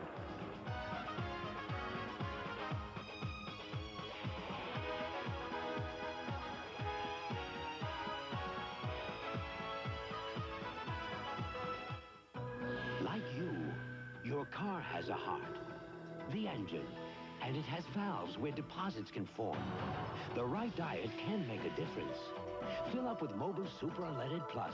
Its detergent formula can unclog vital engine parts. For power and performance, get Mobil Super Unleaded Plus and drive your engine clean. Get a box of hefty cinch sack trash bags with every fill-up of 8 gallons or more of Mobil Super Unleaded Plus.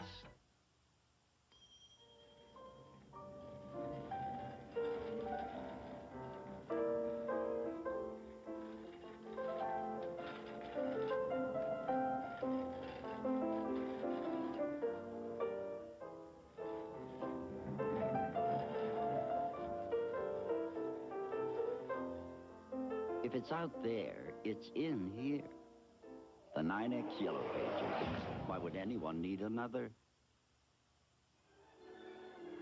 Fans come out to Fenway Park to watch the Red Sox battle the Detroit Tigers on Tuesday, April the 11th, and Wednesday, April the 11th, or April the 10th, excuse me, or Wednesday, April 11th, and receive a colorful 1990 Red Sox calendar. Great seats are still available, so stop by the ticket office, the Boston Red Sox clubhouse shop in the Burlington Mall, or call 617-267-1700 to purchase your tickets today. Mosby with a chance to do some damage. He driven in a run in this ball game earlier. Pops the first pitch up from Murphy and trying to do a little coaching along to that baseball, but it didn't work, and Boggs shagged it in front of the Detroit dugout, and that was it. much to the delight of the crowd of 35,199. Standing room only crowd on opening day at Fenway. 35,199. Watching Billy Joe Robideau make his Red Sox debut. He's 0 for 3, and he fouled the first pitch from Nunez off the mask of Matt Noakes.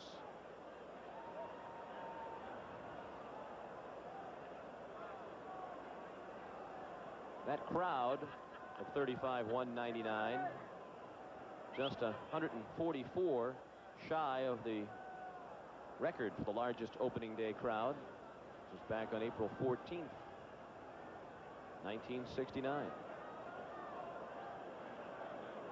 35,343 if you didn't feel like doing the math. Bounced down to first. Fielder beats Robideau to the bag. One out of the Boston 8th. The Red Sox lead 5-2. They have 7 hits to 3 for the Tigers, and each side has committed 2 errors.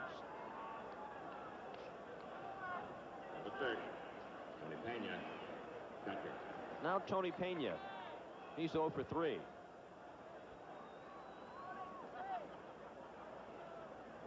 This part of the order has struggled today for the Red Sox. Robideau 0 for 4, Pena 0 for 3, and Reed 0 for 3. At the moment, they're combined 0 for 10.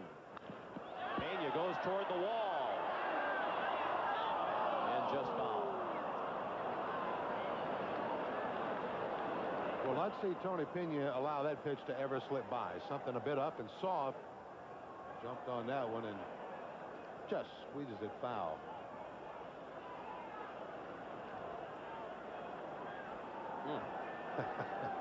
No, shall not pass up there, boys. There probably aren't too many hitters who would lay off. No, you're like not kidding. Mr. Nunez got away with a mistake.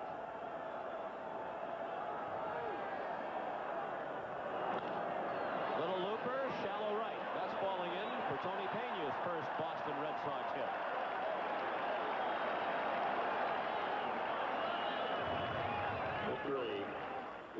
Tony wants the baseball. It is being retrieved for him. Greg Kosk, the first base umpire, rolling it into the dugout, where it was fielded by Rich Zawacki. First American League hit for Tony Pena. He'll take one that's working down and in on him and just shove it off of him, kind of flare it, and do short right field. And the Red Sox now have their 8th hit. Jody Reed with a fly ball to right. Lemon with the play. He throws to first, and Pena is back. Reed's now 0 for 4.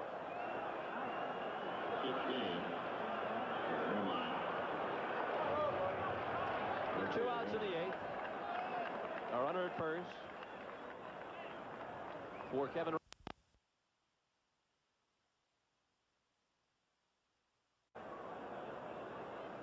First American League hit for Tony Pena. He'll take one that's working down and in on him and just shove it off of him, kind of flare it, and do short right field. And the Red Sox now have their 8th hit. Jody Reed with a fly ball to right. Lemon with the play. He throws to first, and Pena is back.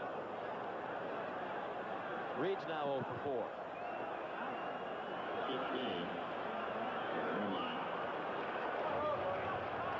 2 outs in the 8th. A runner at first for Kevin Romine, who should be 3 for 3. He's 2 for 3 officially with a pair of doubles in each of his first 2 at-bats, and he scored in the second after doubling.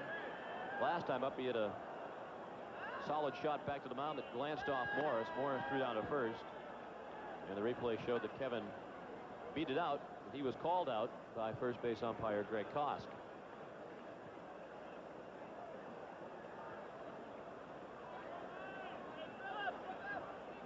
One and 0 to Romine. Nunez over to first. Pena back safely.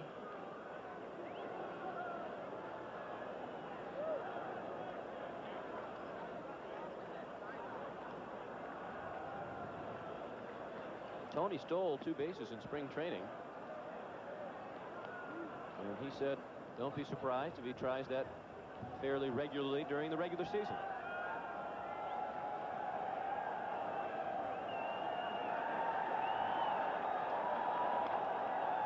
fouled away. 2 balls, 1 strike.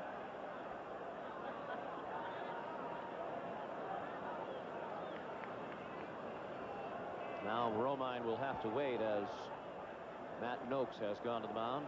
Talk things over with Edwin Nunez. Paul Gibson, who was warming up earlier, is again throwing in the Tiger bullpen.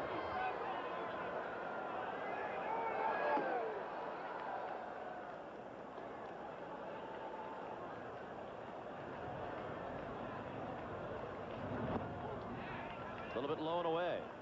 And Romine's ahead 3-1. Sun's trying to come back out now, and there might be a little bit of a shadow problem here in a few moments. Romine in the shadows, Nunez in the sun. That's ball 4 high.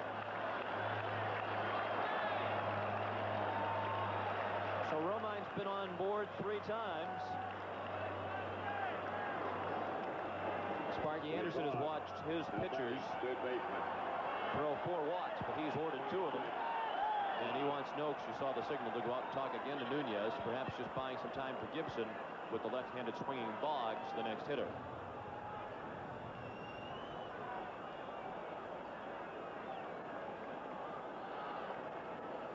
Boggs has had a perfect day. And I think we're going to see Sparky on his way to the mound here. And we will. And he'll bring Paul Gibson into the ball game to work to Wade Boggs.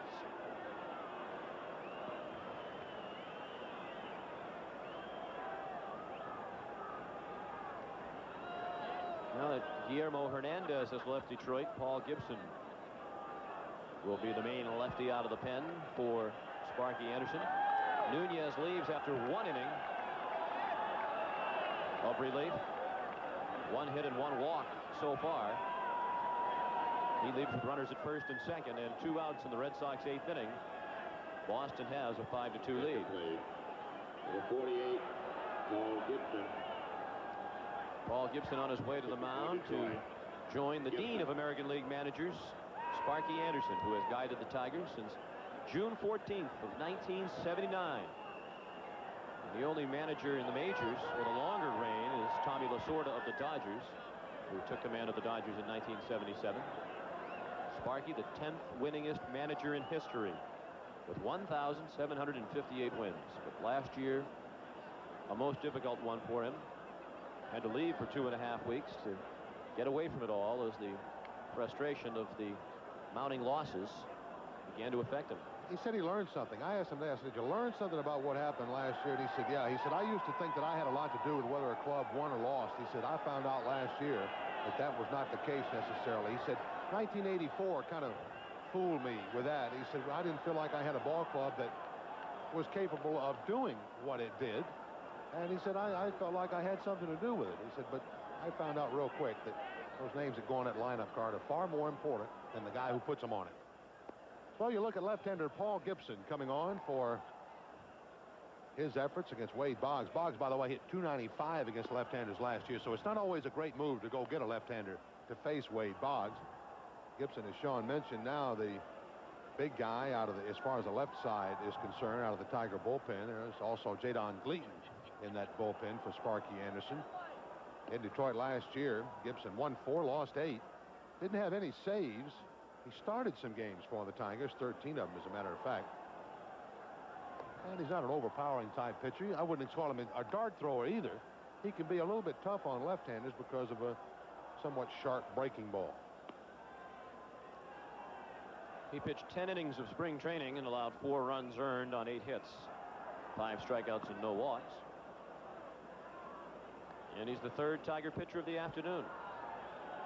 If you're just joining us, the Red Sox grabbed the lead against Jack Morris in the bottom of the 1st. They loaded the bases for Dwight Evans, who ripped a double to the triangle in center field.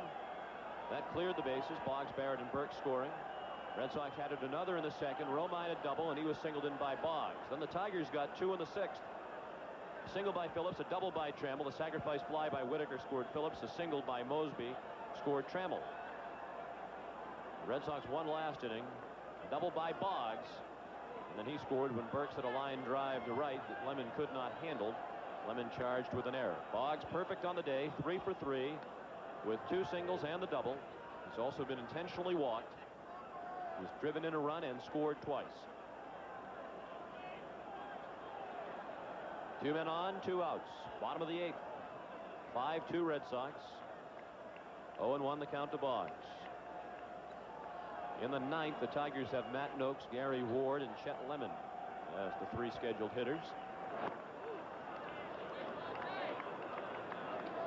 1 ball, 1 strike. Boggs' double in the 7th was career hit number 1600.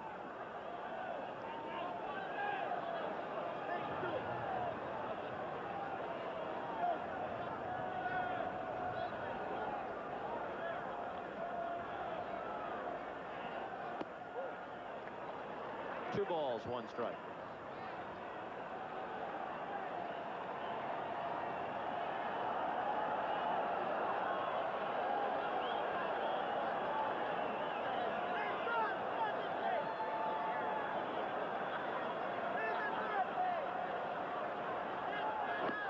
Inside, 3-1. One thing the left-hand pitcher coming into a game doesn't want to do facing the tough left-hander is get behind in the count. All of a sudden, the edge is gone for the left-hander. That's exactly where Boggs finds himself now. Well up in the count, the edge is lost against the left-hander. And now the count is full, and with 2 outs, the runners will be running with the pitch.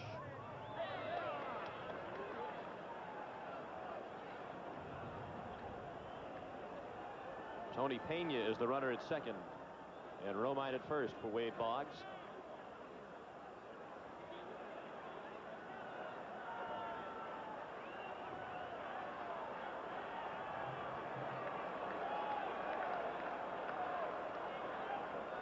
Runners go, and that is fouled off the glove and mask of Matt Noakes.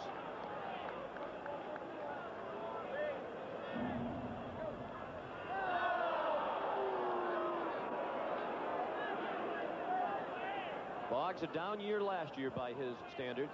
A great year by the standards of mere mortals. Wade hit .330 a year ago. His lifetime batting average, .352. 4th best all time, behind only Ty Cobb, Rogers Hornsby, and Joe Jackson.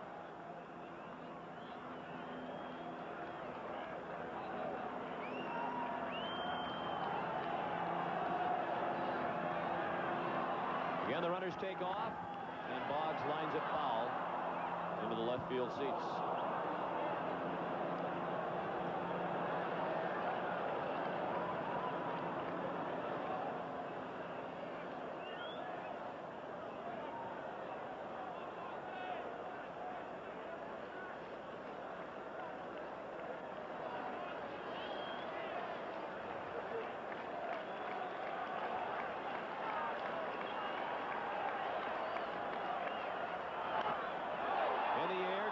Center field. Mosby makes the catch just in front of the wall. The Red Sox threaten but do not score in the 8th. Wade Boggs is retired for the first time in 1990. We go to the 9th with Noakes, Ward, and Lemon due up for Detroit. It's Boston 5 and Detroit 2.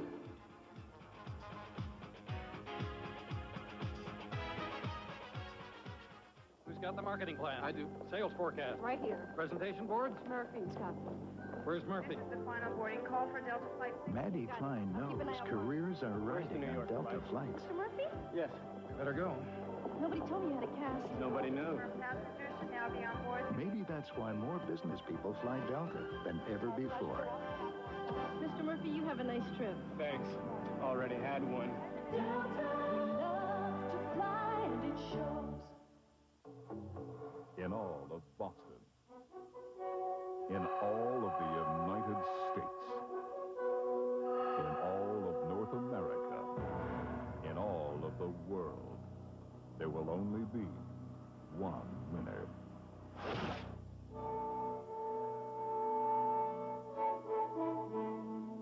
This could be the year.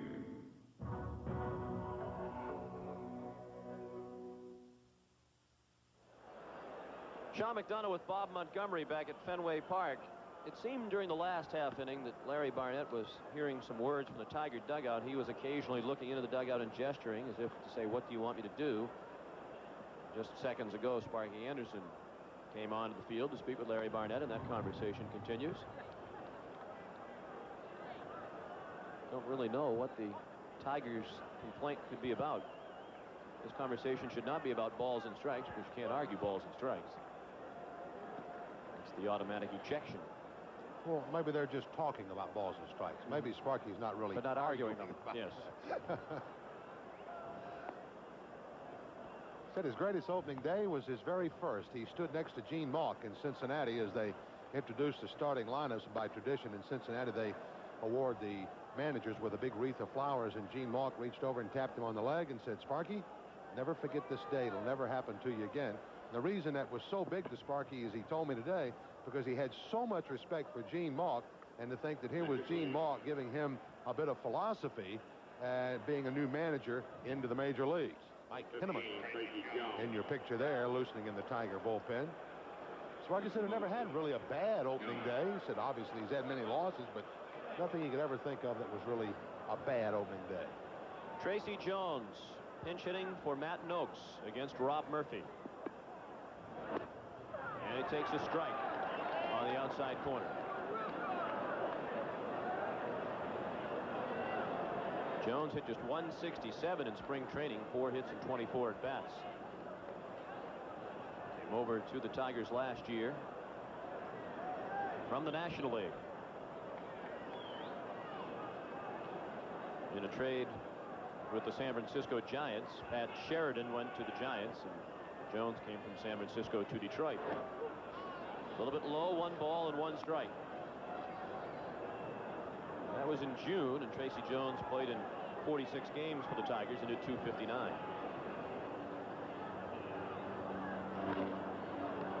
In the air to right, Romine. 1 out in the 9th. The Red Sox with a 5-2 lead. The Tigers have just 3 hits this afternoon. Lee Smith is warming up again in the Red Sox bullpen. So apparently if Murphy needs help here in the 9th, it'll come from Smith, not Jeff Reardon. Gary Ward, 0 for 3. Ground out a strikeout and a line drive to center field.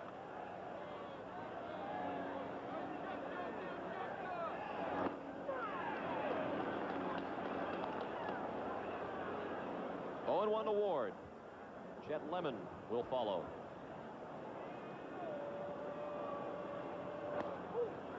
One ball, 1 strike. Murphy appeared in 74 games last year. That tied him for 3rd in the major leagues in appearances. Got off to a bit of a slow start, but then really turned it on and basically showed he's a terrific pitcher. Oh, boy. He became a little frustrated about the very thing that I spoke about him earlier, about getting some right-hand hitters out. He knew he could get them out. Tomahawked into left field by Gary Ward. Past the dive of Jody Reed. Ward's first hit of the season. That'll put the tying run in the on-deck circle for Detroit with 1 out in the 9th inning. Ball really roped by Ward. Obviously, at this point in the count, Murphy does not want to get to that part of the strike zone with Ward, and Ward didn't miss it. He rung the bell. Almost forgot to shed the shin guard, but now he hands it over to longtime first base coach Dick Trzaskowski. Ken Williams came on as a pinch hitter. Was the first man Murphy faced back in the 7th and swung at the first pitch, grounding out. That's to shallow center. A long run for Burks, but he's there and makes the catch. That was Chet Lemon. Pardon me, I believe I said Ken Williams. Williams will bat next. Lemon's now 0 for 4. Let's pause now for station identification. This is the TV 38 Red Sox Network. This is WSBK, TV 38, Boston. Now Ken Williams will bat. As Joe Morgan and company can sense the Red Sox first victory of the season. And if you remember what I said a moment ago, Williams came in against Murphy in the 7th and grounded out on the first pitch he saw. 0 for 1.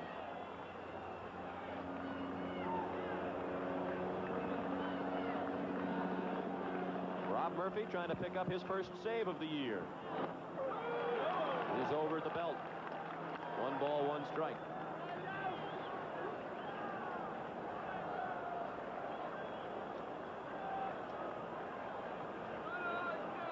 Red Sox trying to snap a 4-game losing streak on opening day.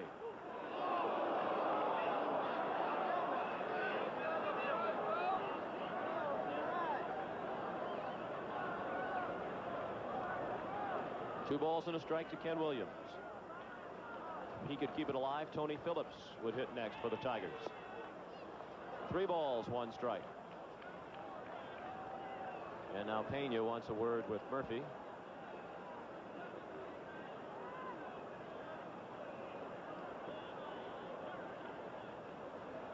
Pitchers are on the borderline of having somewhat of a herky-jerky motion, will perhaps suffer a bit more control-wise with the shortness of spring training than a pitcher who has more of a fluid delivery. They have more things to go wrong, obviously, and not enough time to get the timing and everything worked out. And Murphy doesn't really have a herky-jerky motion. There's a lot of moving parts when he gets ready to come to the plate. You see a lot of elbows and knees, a lot of turning.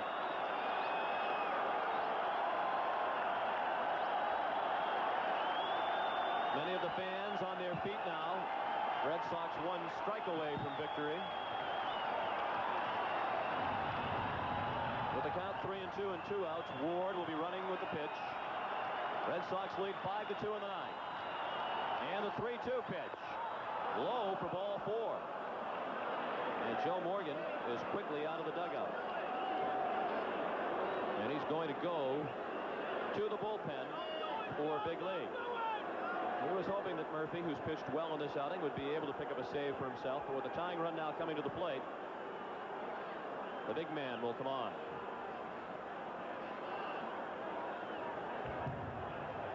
Two innings for Rob Murphy. He walked 2 while he was in there. Gave up 1 hit.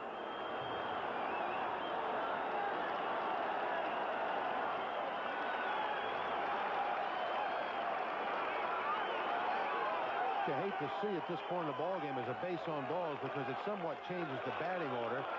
You look quickly down the line. Smith will be coming on to face now. Tony Phillips will switch around and back from the left side. But then you have Trammell, who represents home run type power.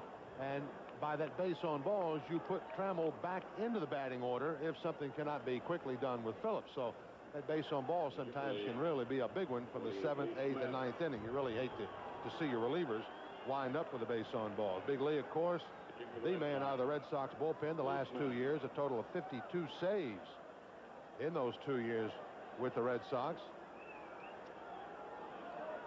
Last year in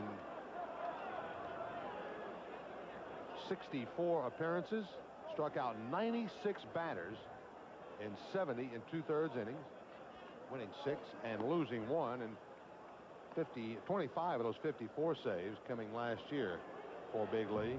He had a string which Jeff Reardon is now on broken the previous year, 5 years or more of 30 or more saves. But he was awfully sharp in spring training. He was just, well, he was just Lee Smith. Most impressive indeed. He was 2-0 in the spring. Struck out 8 and 8 1/3 innings.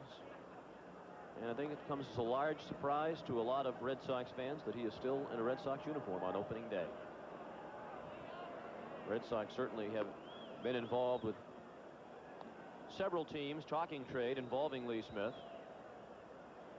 But to this point, there has not been an offer that has compelled the Red Sox to pull the trigger on a deal. And with this man, Jeff Reardon, now also in the bullpen,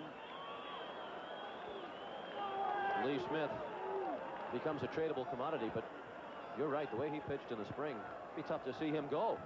You have to think he would be a very valuable member of the pitching staff, but can the Red Sox afford to have 2 premier closers when they have such a glaring lack of depth in the starting rotation? Big question in the 4th and 5th starter spots. Tony Phillips, 1 for 4, singled and scored the first Tiger run in the 6th. He was leading off that inning. And his single in the 6th was the first hit given up by Roger Clemens. He now represents the tying run at the plate. 5-2 Boston, 2 on with 2 outs in the Tiger 9th.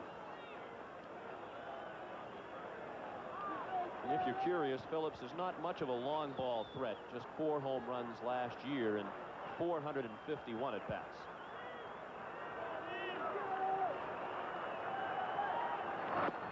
Strike 1. Smith paints the black on the outside of the plate.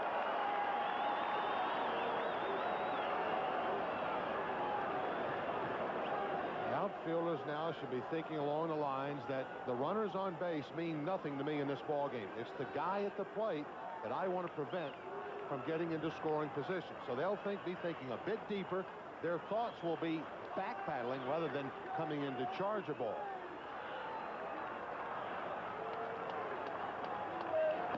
High and away, a ball and a strike.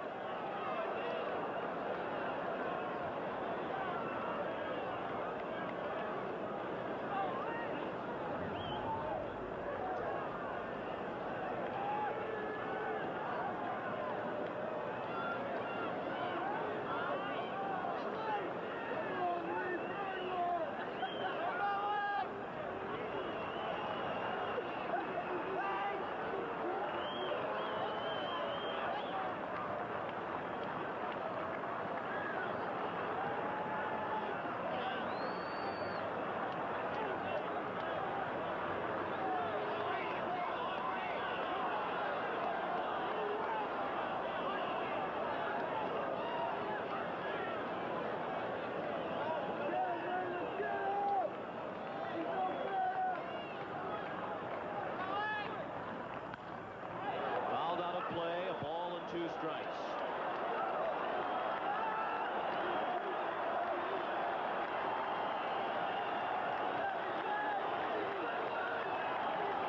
Two outs, 2 men on for Sparky Anderson in the Detroit 9th.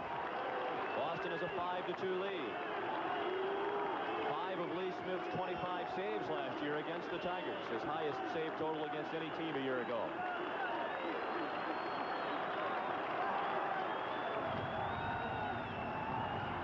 The 1-2 pitch. Bounced up the middle. Reed back of the bag. Flips to second. Not in time. Williams with the head-first slide. And the bases are loaded. The tying run at first, and the go-ahead run comes to the plate with 2 outs in the 9th. Bouncing ball just out of the read. Reed really had to back up, give a lot of ground in this ball to get to it. And by doing that, he couldn't get himself uprighted to get anything on the throw to Barrett. Everybody's safe. Hustling base running. With 2 outs, of course, as a runner in the base, you have an advantage because on the swing, you can go. You're free. Plus, it was a back runner. Kenny Williams, it represents a back runner, so he has a bigger lead from first. This is the guy you don't want to see at the plate. Alan Trammell, 1 for 4 with a double. And this brings back many memories of opening day 2 years ago. Lee Smith's first season with the Red Sox, when Alan Trammell, on opening day at Fenway, in a battle that started with Clemens and Morris, hit a home run off Lee Smith in the 10th inning, give the Tigers a 5-3 win. Lee Smith lost his Red Sox debut. 2-0 is the count.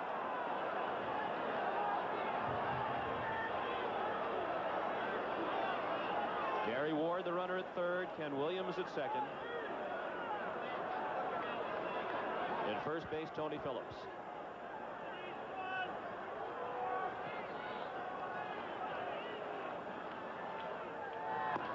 That's a strike. 2 balls and 1 strike.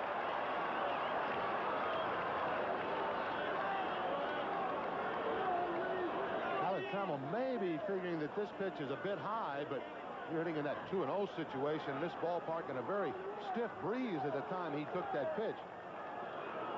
You have to jump on that Tiger. He might like to have that pitch again. I'm sure he would. Now the 2-1 offering. Straight back. And for the 3rd time, the Red Sox are 1 strike away from victory.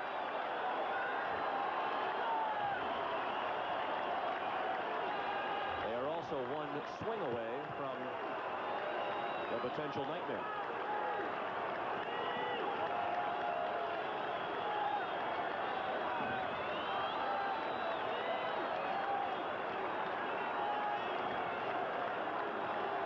Just the first of 162 for Joe Morgan, but this one certainly taxing his nerves. Oh, a different look from Smith. Joe Morgan and the Red Sox end a 4-game opening day losing streak, and Lee Smith dropping down with 2 strikes on Trammell. Got Trammell to swing and miss for strike 3. And the Bostonians survived the scare in the 9th inning. The final score, the Red Sox 5 and the Tigers 2, and we'll return to Fenway in just a moment.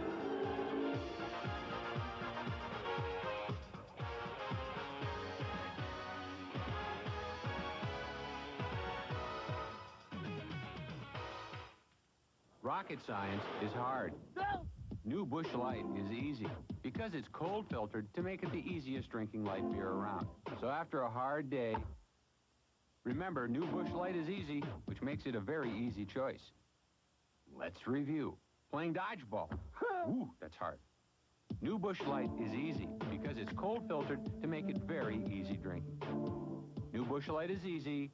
This would be hard, so make the easy choice.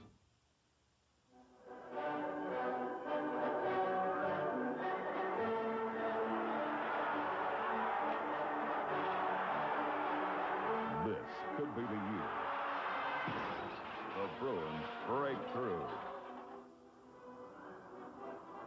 The Boston Bruins face off against the Hartford Whalers in Game 3 of the Adams Division semifinals, Monday night at 7:30 on TV 38.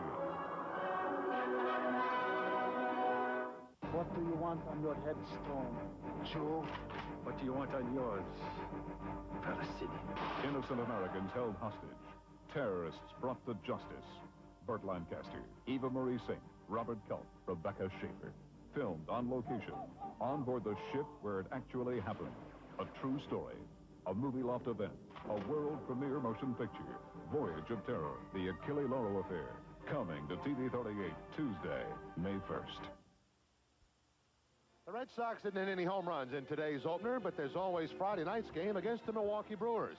Every time a Red Sox player hits a home run during a TV 38 televised game, you can win 2 tickets to a Red Sox home game and a case of Diet Pepsi, the right one. You'll also be eligible for a grand prize at the end of the season. To enter, just send your name and address on a postcard to TV 38 Pepsi Home Run Sweepstakes, Post Office Box 500, Boston, Massachusetts, 02135. Today's Budweiser player of the game is Boston starter Roger Clemens. 6 2/3 innings of work. He picks up his first win of the season, his career 96th. No hits for the Tigers through 5 innings for Roger. Congratulations to Anheuser-Busch. And Rocket, this Bud's for you.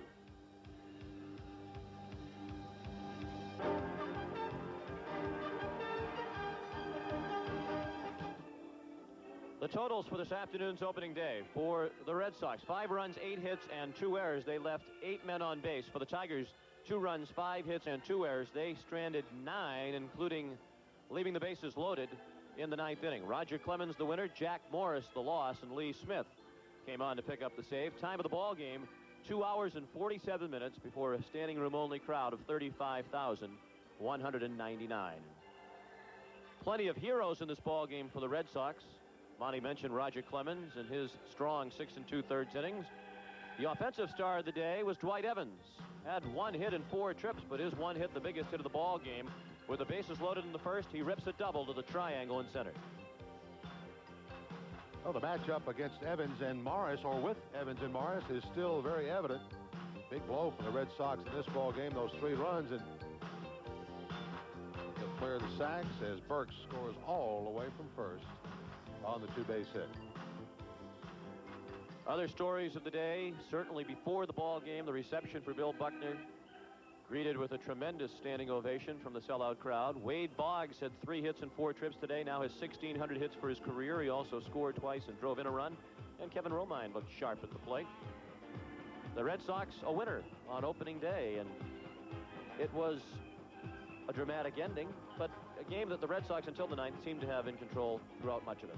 You feel that they certainly had it in control. I think they feel that they had it in control. Big confidence builder for Kevin Romine, facing one of the toughest pitchers in the 80s to wind up with a couple of doubles against Jack Morris this afternoon. And so the final score of this afternoon's game is Boston 5 and Detroit 2, and this is the TV 38 Red Sox Network. hope you'll join us again Friday night as the Red Sox take on Milwaukee Brewers in Game 1 of a 4-game series here at Fenway Park. That ball game comes your way at 7:30. Till then, for Bob Montgomery and our producer-director Tom Tedisco, Sean McDonough saying so long. From Fenway Park in Boston, where this afternoon the Red Sox beat the Tigers 5-2. We invite you to stay tuned next for DuckTales. This has been a TV 38 Sports presentation.